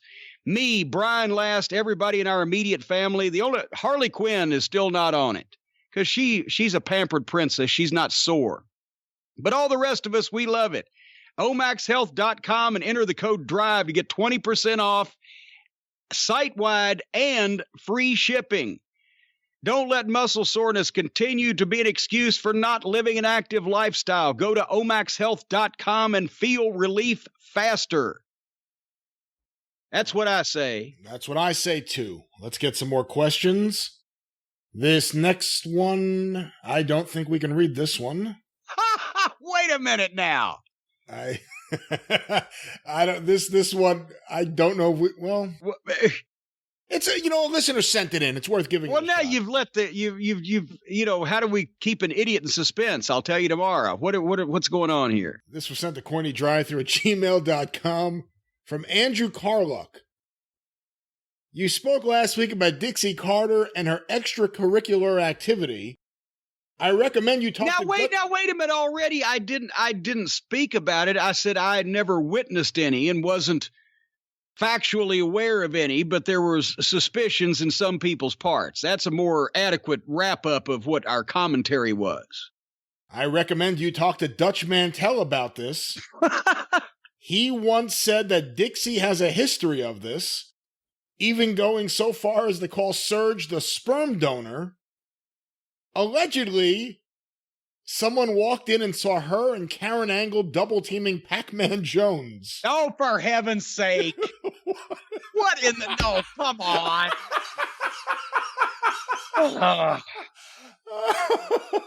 Did Dutch... What he didn't clarify here, did Dutch say that?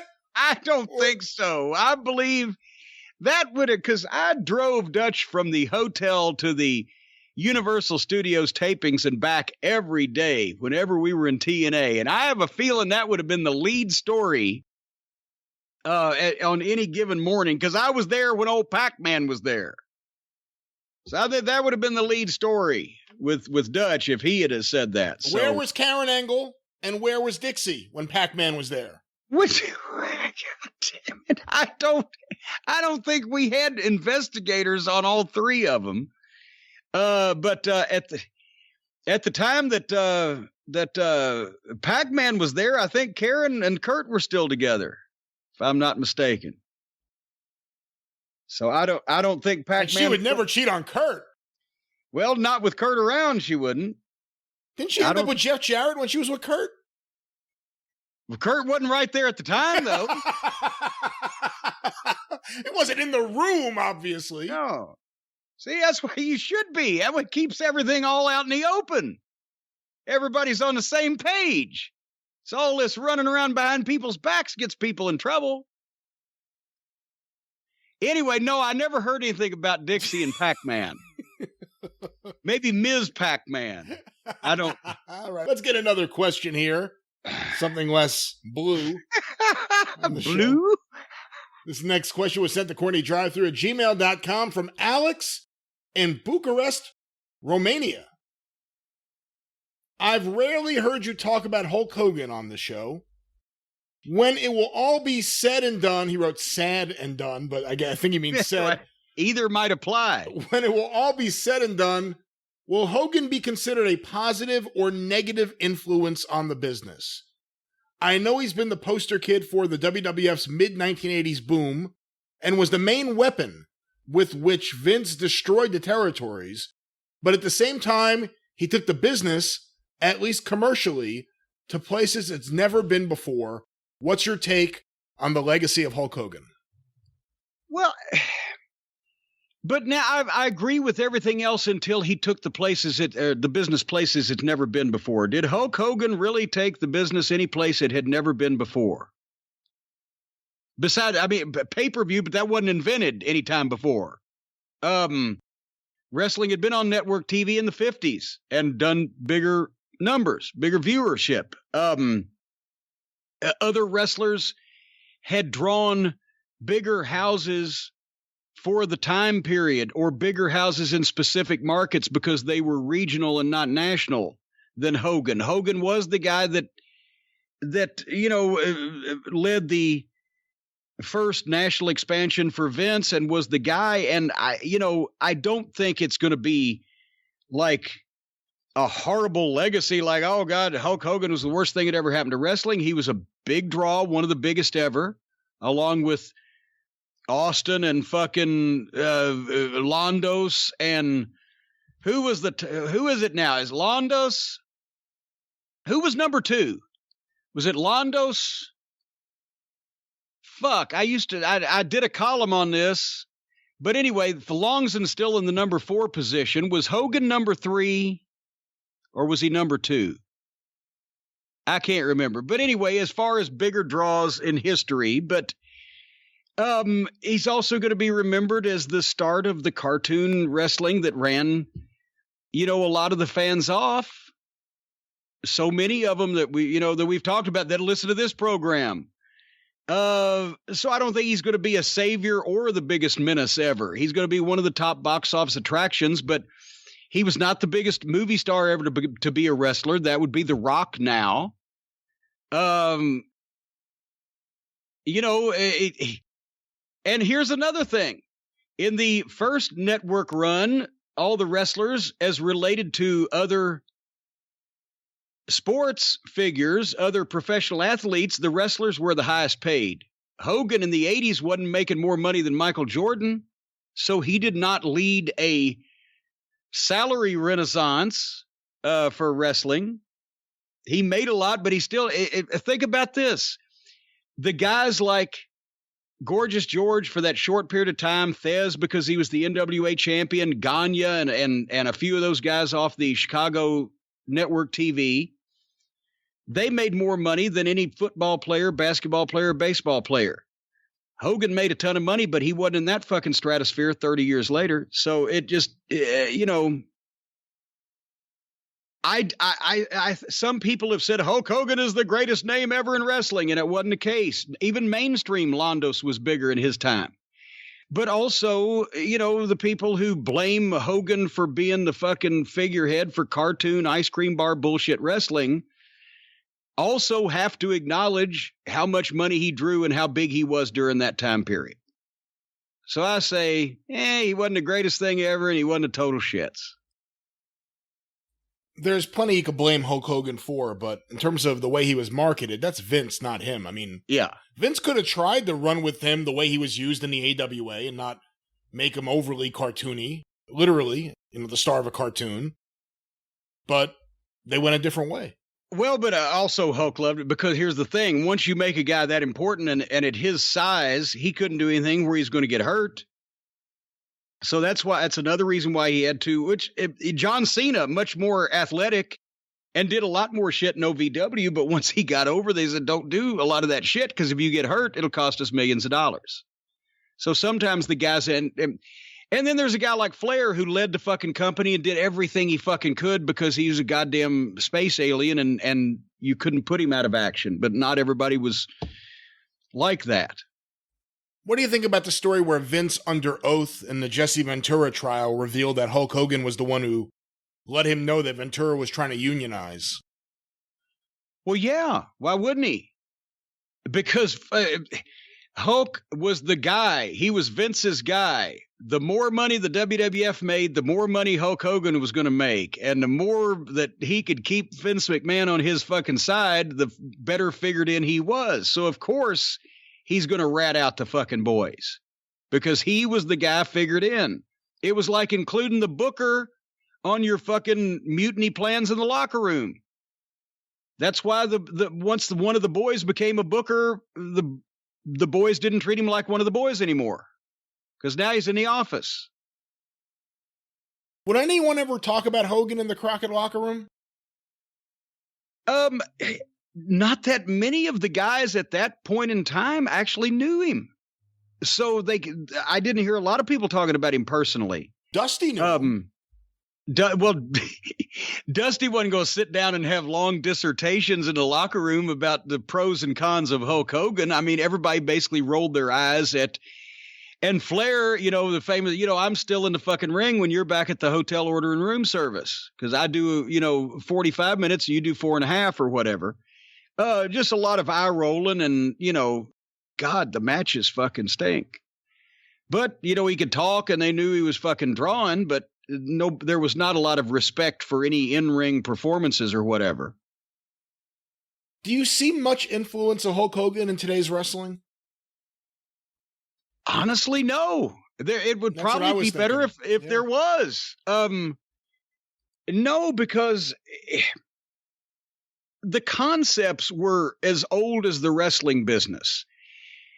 A fucking big, good-looking guy that has the fans, my little Hulkamaniacs, talks good about the fans and fucking fights for truth, justice, and the American way. And it just so happens to be bigger than your normal babyface. So we'll find some fucking monsters and assholes and, giants to fuck with him and get sympathy on him.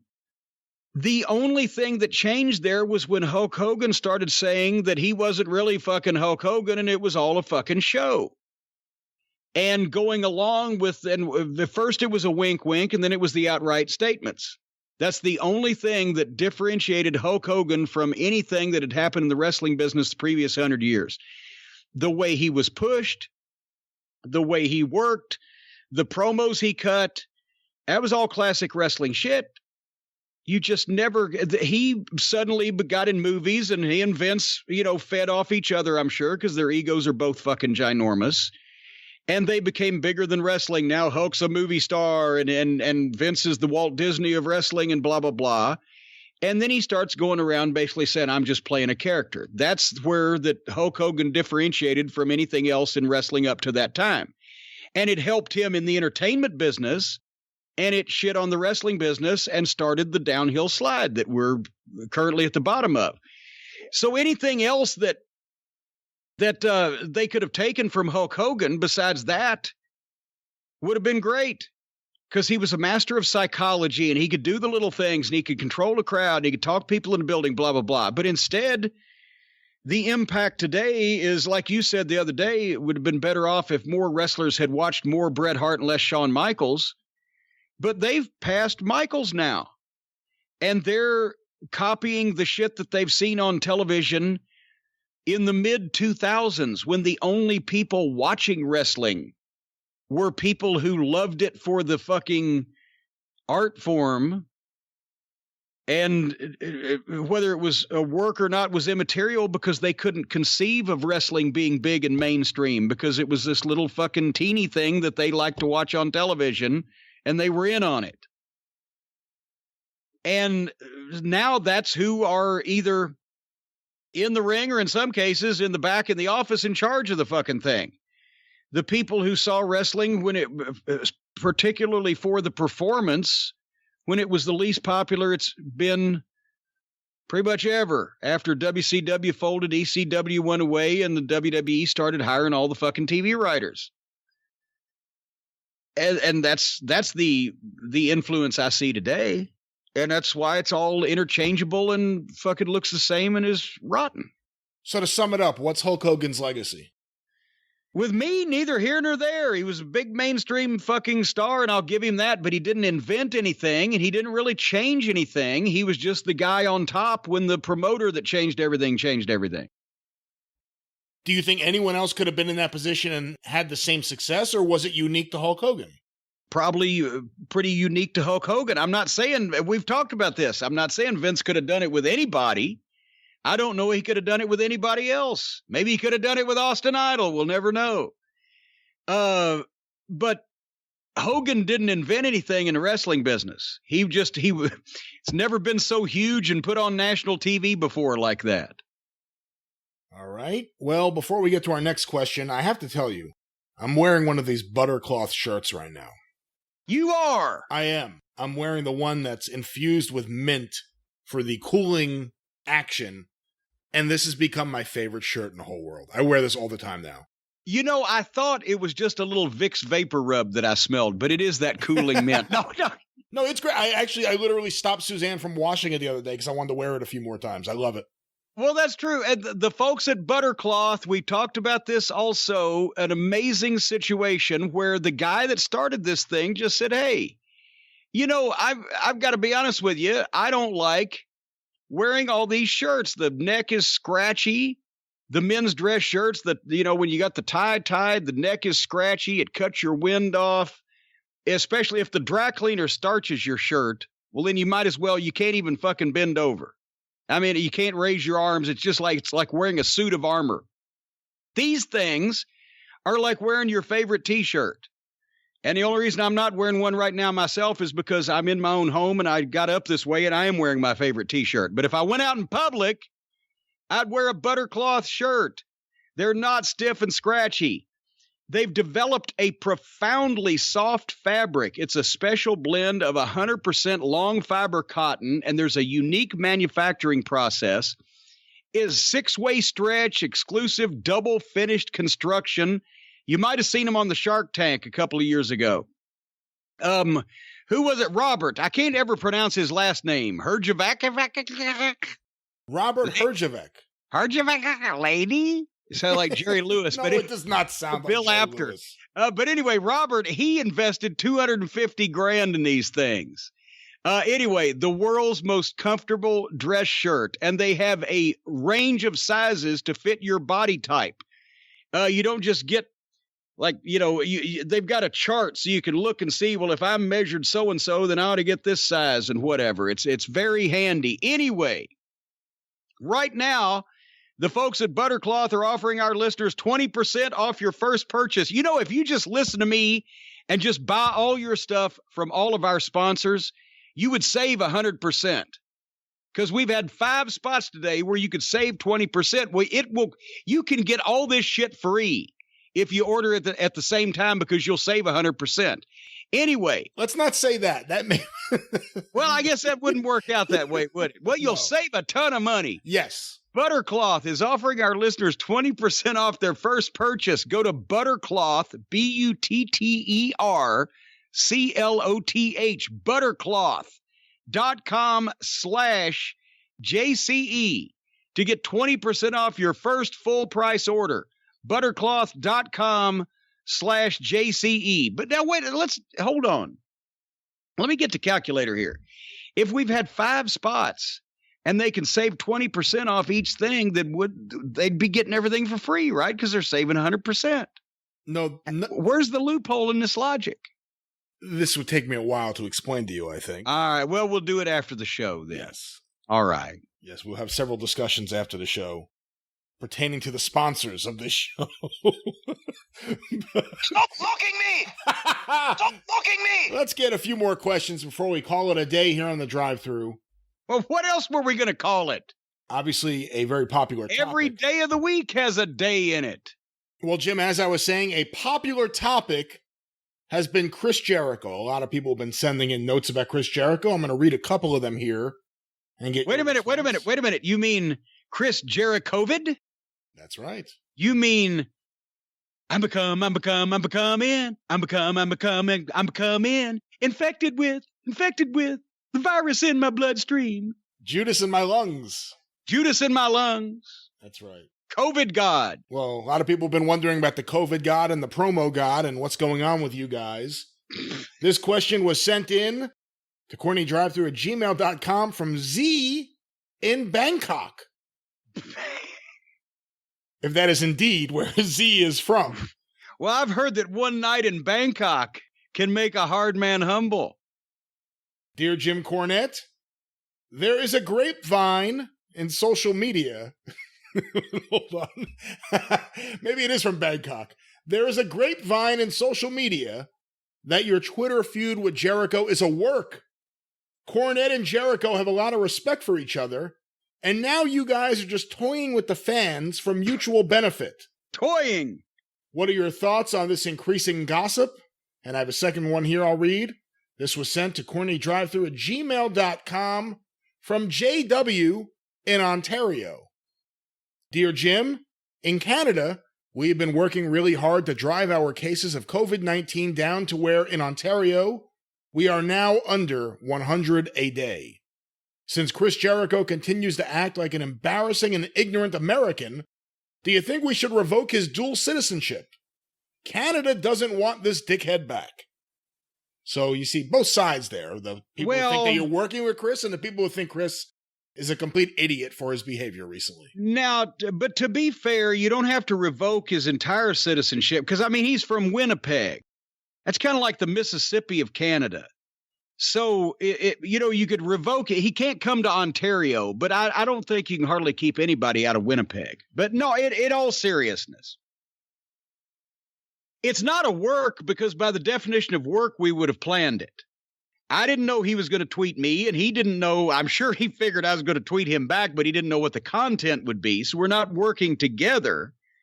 Do I think in any way, shape, or form that he actually believed that he was, in truth, banning me from watching this nationally televised program that's available on everybody's cable system? No, I don't think so. And we basically covered what I think is behind it on the experience last week when, Brian, you opted for fading the heat, disseminating the controversy over to we talk the Chewbacca defense. Look at the pretty monkey. To get heat off of him for doing the concert in the middle of the COVID-infested, drooling bikers who love Trump and guns and flags and America and shit. But I still maintain this, said that it was for the ratings. So did he say I'm a horrible person and I should die? No. Did I say he's a horrible person and should die? No. I do have respect for what Chris has done in the past. He has been a tremendous disappointment over the last, 6 months or so, when he decided to become the Canadian version of fucking Benny Hill mixed in with, the Spinal Tap homages and, whatever. I don't know why he's doing this. I don't know what the fuck he's thinking.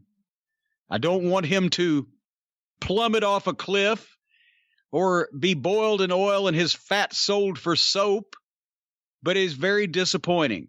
So he's probably working on his side because he knows what I'm saying is true. But I'm not working on this side because I know what I'm saying is true. Well, plus the other thing is, yes, he tweeted at you to deflect from the fact that everyone across the board was killing him for the ignorant decision to go and have his band play several concerts, including the Surges motorcycle rally. But I say that he was tweeting me to stir up me to give him publicity for his match, if you can call it that he was going to have with his little dog Pockets that week on, the national televised comedy improv program. Well, you didn't let me finish. That's what I was going to say. If there's one thing I've said before about Chris Jericho likes to latch on to anything that he thinks is happening. Chris Jericho's ideas usually stem from either bad comedy or, this person has something going on. How do I get involved with that? And he's done it with Orange Cassidy. He did it with AJ Styles when he came into the WWE. He did it with Matt Hardy's drone. I think he thought that would work out better. And he's doing it now with Cornette. You're the biggest heel AEW has. Your audience is almost as big as AEW's. We did that math on the experience too, didn't we? He said to himself, you know what, I'm finishing up this. By the way, there was one moron that tweeted, well, I don't believe that Cornette's audience is 3 million people per show. No, we didn't say that. Neither is theirs either. We were doing monthly totals. Follow along, people. Follow along. Go ahead. Well, I was just going to say, I think that's what Jericho's doing. I think Jericho sees that you're what's happening, and he's trying to figure out how he can get some of that heat, how he can attach himself and latch on to the cult of Cornette right now. It's amazing. I'm the most... I put less effort into latching onto anything than anyone. You know this to be true. I put a lot of effort into being unlatched. I don't want to interact with, associate with, be involved with any human beings on any kind of interpersonal basis. But they love to latch on me.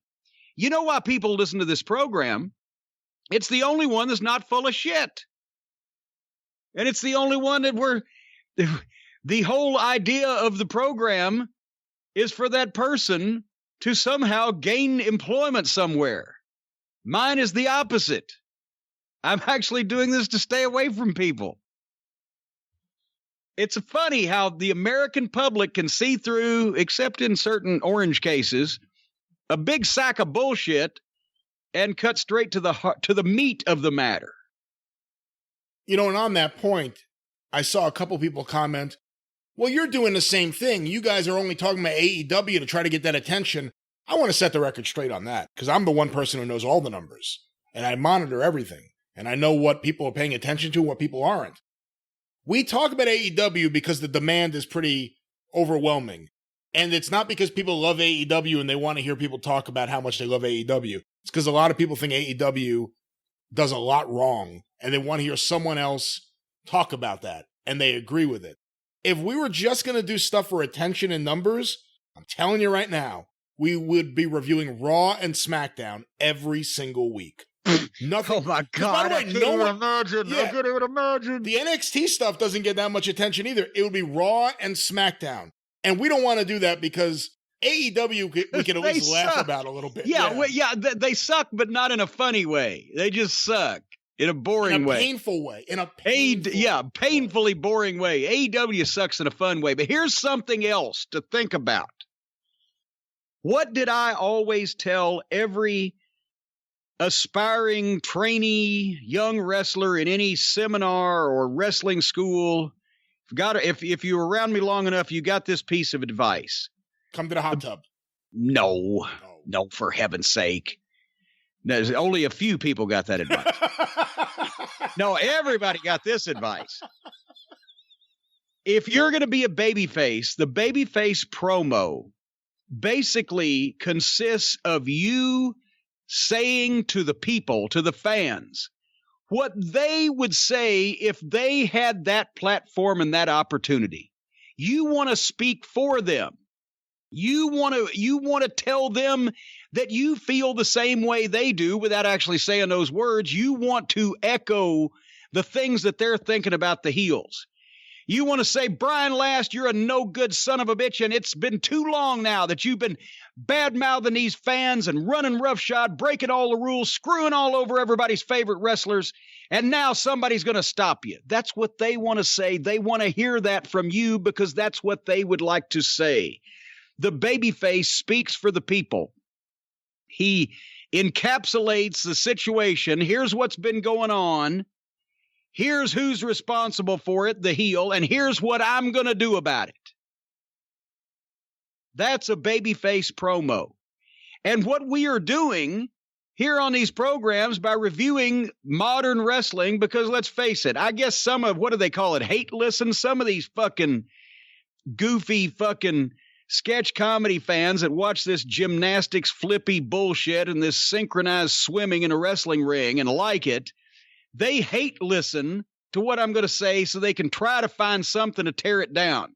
They could try to find some reason why I'm wrong and people shouldn't listen to me. They can't. They make a few up every once in a while, but they can't. But the majority of our audience is like you and me, Brian. We were wrestling fans. We were aficionados of the sport of professional wrestling, and we are offended, insulted, and generally disturbed by what it looks like today and by the people who are passing themselves off as professional wrestlers or professional promoters or professional any fucking thing. That's you and me, and that's a big part of our audience. And the audience wants it because since we can't get what we want, we at least want some entertainment out of what we got. And the audience wants me to watch this shit and tell them, because they don't, sometimes they know, we've talked about this, the fans that watch wrestling, they perceive what they see. They don't know why it doesn't look right or doesn't sound right. They know there's something wrong with it subconsciously on some level. But then when it's pointed out to them what that problem is and why they see that thing that way, then they understand it. Because these people are wrestling fans, which means they're smarter than the idiots on the AEW roster and in the AEW office. They understand what wrestling fans like and think and want to see because they are them. And they don't like this bullshit, and they like to hear me not only tell them what's wrong with it so they fully understand it, but also in an entertaining way make fun of this shit. Because why wouldn't you want to make fun of something that is openly mocking and disrespectful to something that you've enjoyed for so long that now these assholes have deprived you of? You can't see real wrestling anymore because it's been taken over by this dog and pony middle school gymnastics event. And our people don't like that. So we're having a little fun. We know this. I'll say this and I'll shut up. There are many, many millions more people that used to watch wrestling and don't like it anymore than there are that watch wrestling now.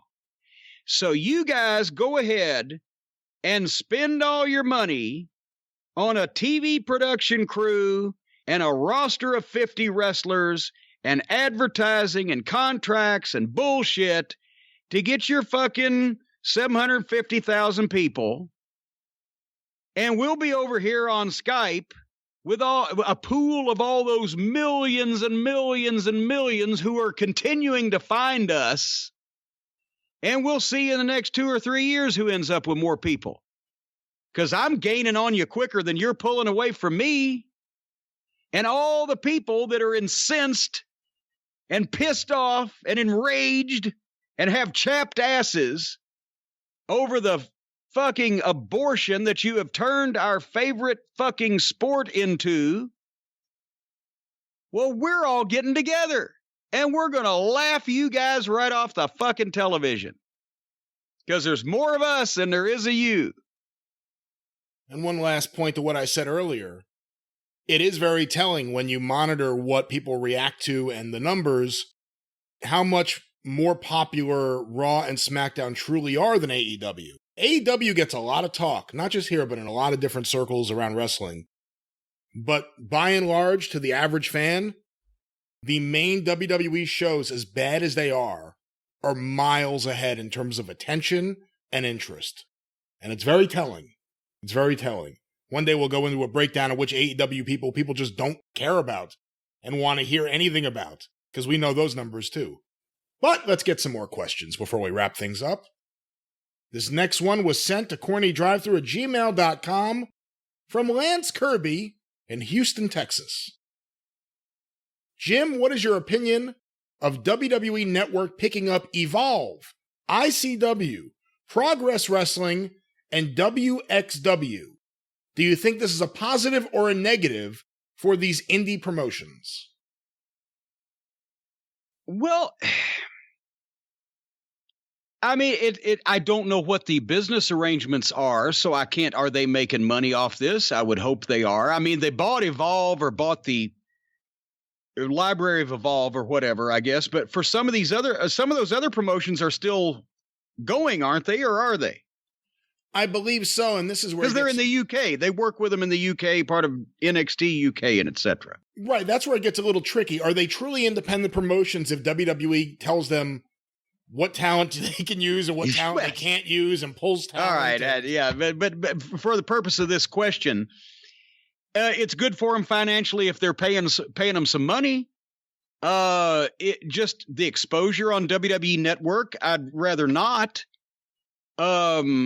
If it was 15 years ago and this was Ohio Valley Wrestling, if they wanted to put us on the network, then obviously we would get a payment per show, or elsewise we wouldn't want to be on the network, because we had our own, at the time, since there wasn't streaming services and all that stuff then, but we had our own subscription service where you could subscribe and every month you'd get a VHS tape of a month's worth of OVW TV mailed to your door, because we were only on one major television station and one minor station here in Kentucky. So it was almost impossible to get the tapes unless you knew somebody. So we filled that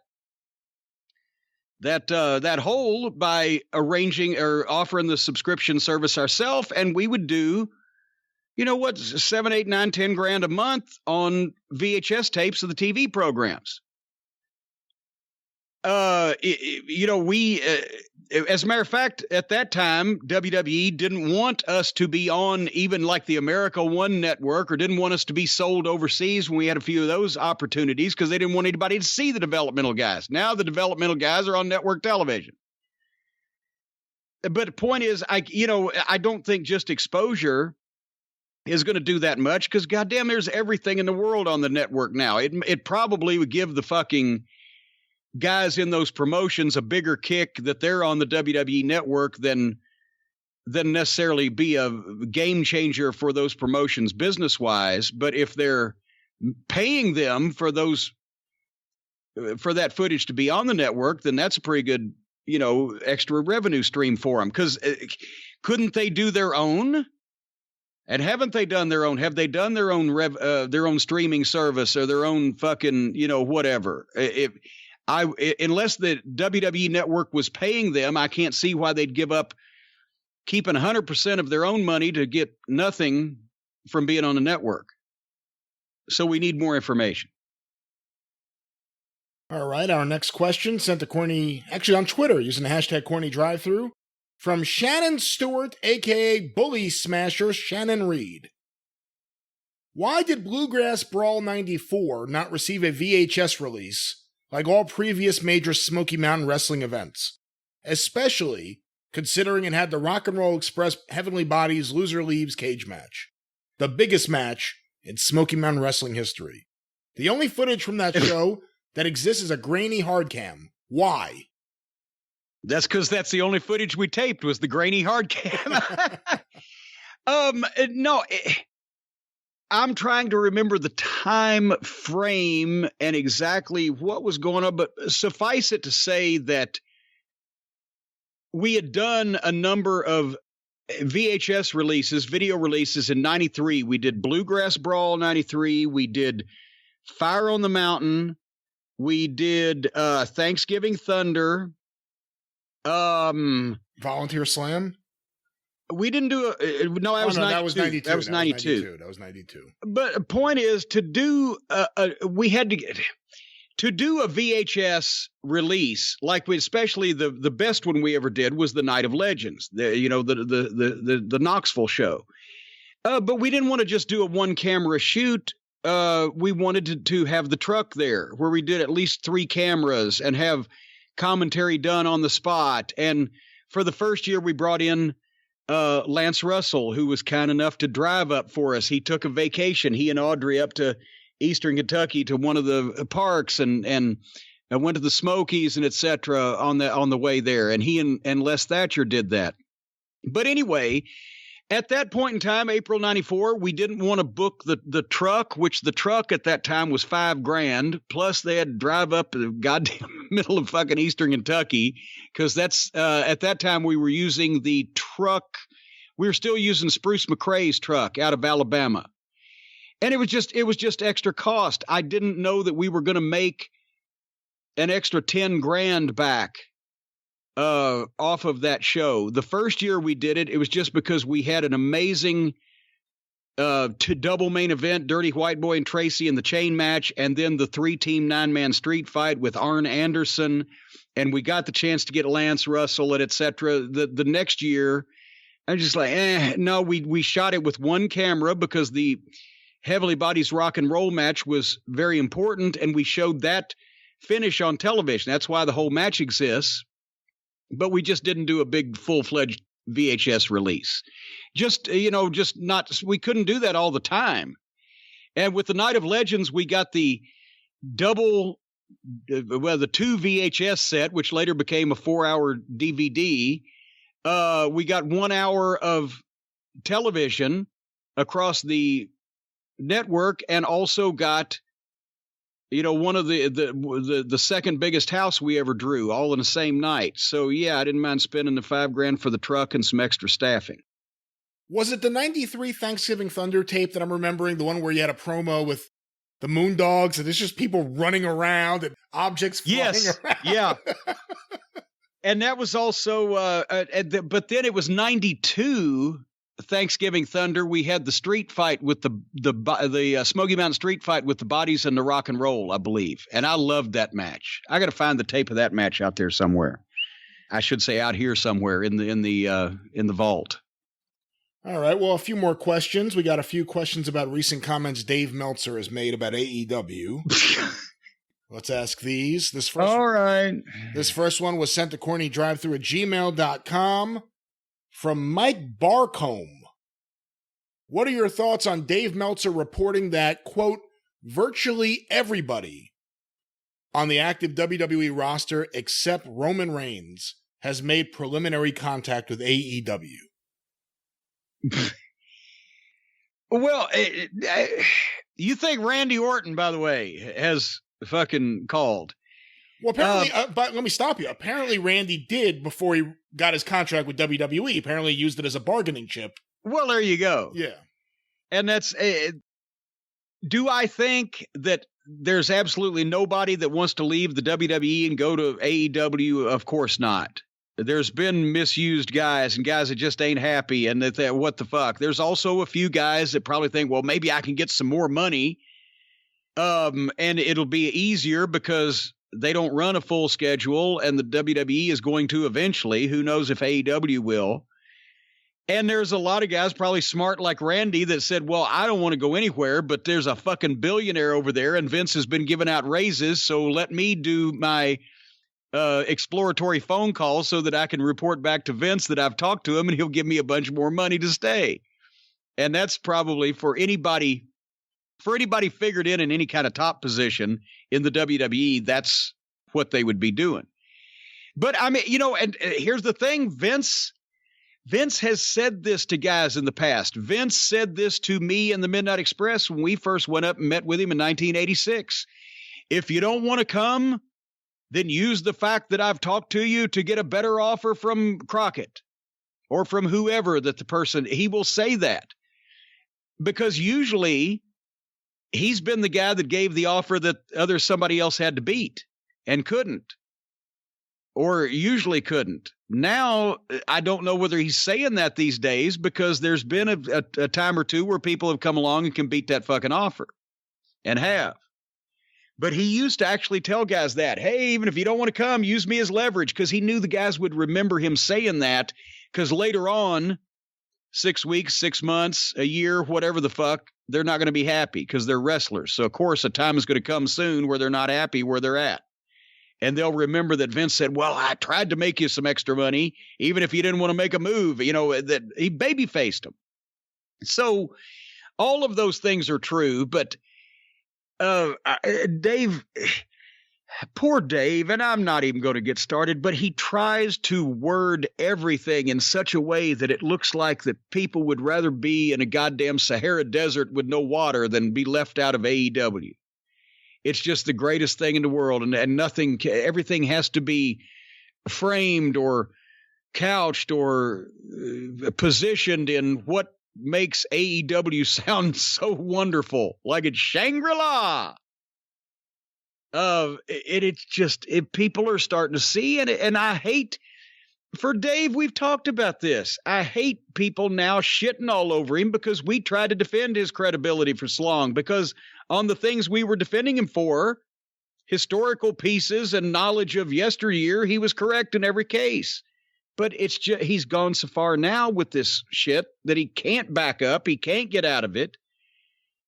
Like I said earlier in the program, he's digging that fucking hole in the wrong direction. And people are starting to, even people that have known him for so long, are starting, what the fuck? He can't leave it alone. I don't know. Well, sadly, we have heard that from people who have been longtime friends. And I think one of the big things that you could say is that because if you talk to him, it's one thing. If you know him, it's another thing. But the Twitter behavior, I think, is what causes a lot of people to shake their heads. And because that's not Dave. I mean, we've all known each other for all these decades, and people would expect that from me. And they'd be right.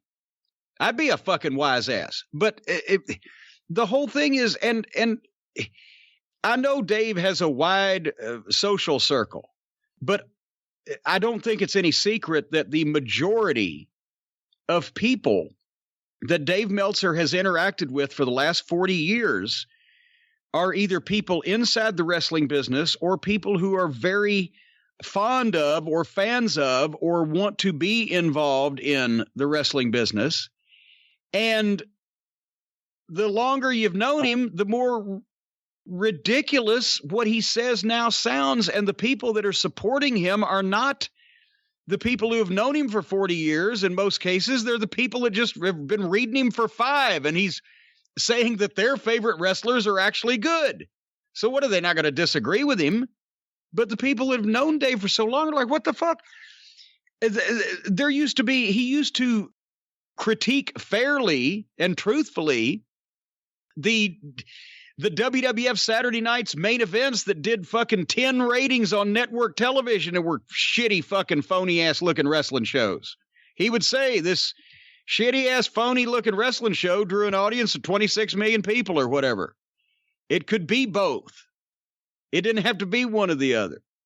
I don't understand. Well, I think one of the reasons I've heard it, and quite frankly, I've experienced it, that people think that it's odd with Dave and AEW is that someone could tweet something out about AEW and Dave will just jump on that tweet, even if he's not tagged on it, he's not a part of it, and just in a very condescending fashion, try to put that person down for not blindly accepting all that AEW is, all that modern wrestling, specifically in AEW is. You're not allowed to critique that in any way. You're just left behind. You're just left You're behind. just out of touch. Just been left behind. Yeah. When the fucking train leaves the station heading for the fucking broken bridge over the gulch, I'll stay here. Y'all take that fucking train. Well, our next question was sent in to CornyDriveThru@gmail.com from Aiden Delgado. I hope I'm pronouncing your name correctly. Adon. I think that's Aiden, right? I thought you meant the Delgado part. No, the Delgado part's the easy part. The Mets had a first baseman, Carlos Delgado. Oh, I should have known it'd come back to baseball. On a recent podcast, Dave said that Moxley, MJF, and Cody are comparable to Austin, The Rock, and Triple H in 97 to 2001. He also said that MJF can surpass The Rock. I was wondering your thoughts on these assertions, and here are the actual quotes. Give me the actual quotes. Rock in 99 and MJF now are on the same level. Rock had his father's connections that got him his huge push until he left for Hollywood. And then it cuts off there. And then a second quote. I see similarities in AEW and WWE between 97 and 2001. Talent-wise, for Austin, see Moxley. Rock, see MJF. Triple H, Cody. And they have every one. What they lack is a Mr. McMahon character to propel the talent into superstardom and AEW into mainstream media. It's a matter of time. Oh boy. Oh boy. It's a matter of time. It's apparently a matter of Alzheimer's. Or possibly a matter of not taking your medication regularly. As much as I love MJF, and I would say this to him if he was standing here in front of me, he's not The Rock. He, at some point in his life, may very well be an actor and be in the movies. And he will probably, at some point, maybe even be a better actor than The Rock. But he's not 6'4", and he's not goddamn half black and half Samoan, and he's not fucking got that fucking build, and he's not got that fucking look. And so he ain't going to be the Scorpion King or the Fast and Furious or the biggest movie star, action star in the history of, whatever the fuck.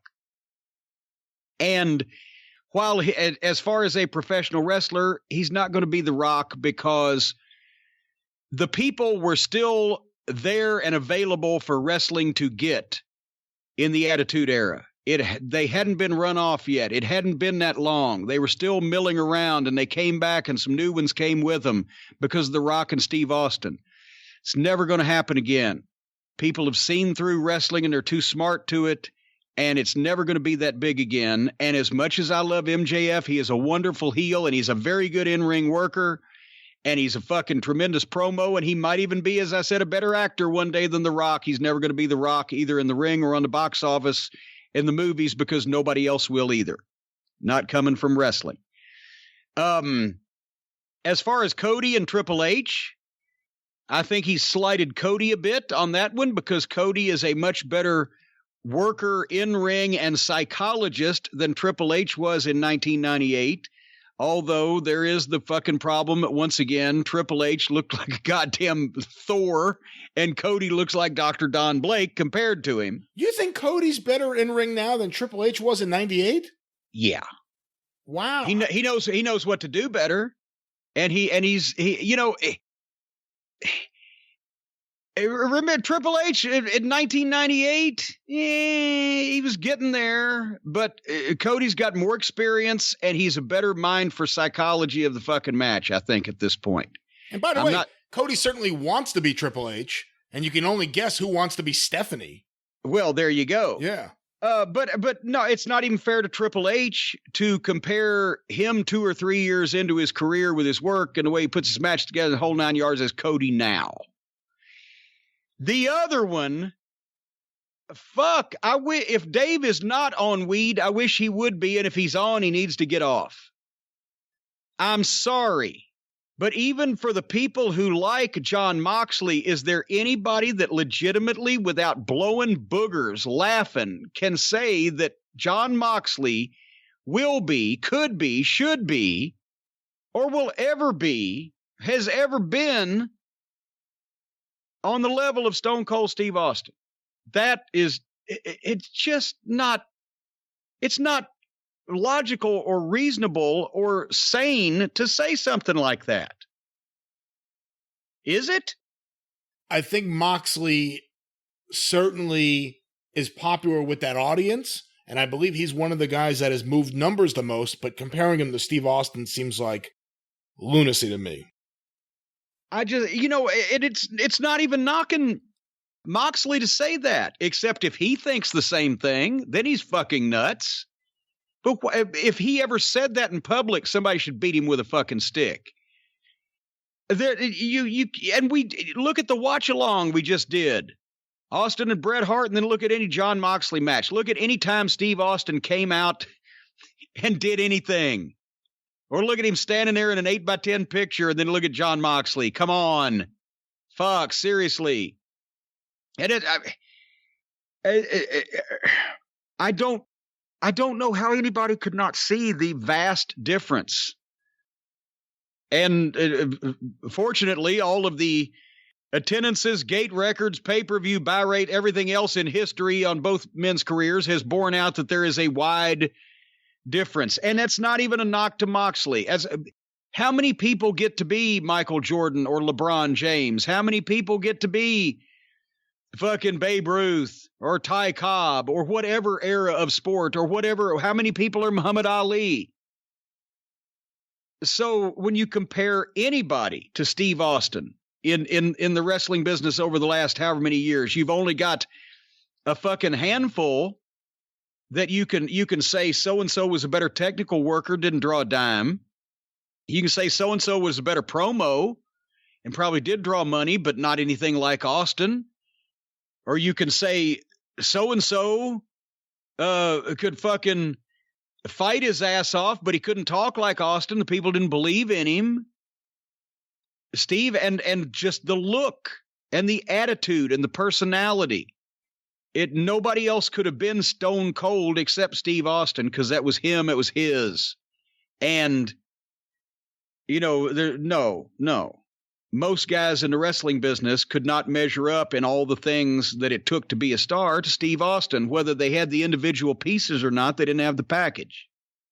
And Jon Moxley or Dean Ambrose or any fucking combination of the two, there's no Steve Austin there. So you don't think it's fair to compare the AEW, these guys? Well, I think it's compared to fair. It's fair to compare Jon Moxley to Steve Austin because he comes off as a cosplay Steve Austin wannabe guy with his badass fucking act that nobody buys because he, and somebody said, well, he grew up in a really rough part of Cincinnati. Oh, for fuck's sake. I'm sure he did. But besides the fact that we're talking about what people believe instead of real, perception is reality, as Vince McMahon often says. No. Jon Moxley does not come off as a badass as Steve Austin does. And if you say that, you're on fucking drugs and you're dreaming and you need to wake up and apologize. That's just a fact of the matter. With that, we wrap up another episode of the Drive Thru. Of course, if you have a musical submission, a custom-made song, or even a musical emission, whatever it may be, send it to CornyDriveThru@gmail.com. Either an unlisted YouTube video or an MP3 is our preferred way of receiving your songs. You can hear the Jim Cornette Experience when it debuts on Friday, wherever you find your favorite podcast. And don't forget to join the almost 155,000 strong members of the official Jim Cornette YouTube channel. Subscribe today. tinyurl.com/officialcornyyoutube, or just go to YouTube and search for Jim Cornette. It'll be the first thing that pops right up. Our march to 1 million subscribers continues. this week as we pass 155,000 subscribers. That's still a long fucking walk. Couldn't we make it a ride to 1 million? Well, you never know what could happen on YouTube. Don't forget patreon.com/Cornette if you want access to the archives, classic episodes of the Drive Thru and the Experience going back to the very beginning in 2013 with new episodes added each and every week. We just put up a 2-part episode with Lance Storm from 2015. Check it out today, only $5 a month. Patreon.com/Cornette. You can follow Jim on Twitter at @TheJimCornette. You can follow me on Twitter at GreatBrianLast. You can hear me on the 605 Superpodcast at 605pod.com or available wherever you find your favorite podcasts. Cornette's Collectibles at JimCornette.com. Just go there and hope for the best. JimCornette.com. The Drive-Thru is brought to you by the Law Office of Stephen P. New, 888-692-8084. Get even with Stephen at newlawoffice.com. But until Friday on The Experience and next Tuesday, reminder Tuesday, right here on the Drive-Thru, for Jim Cornette, I'm the great Brian Last, the babyface of this show. Tally-ho!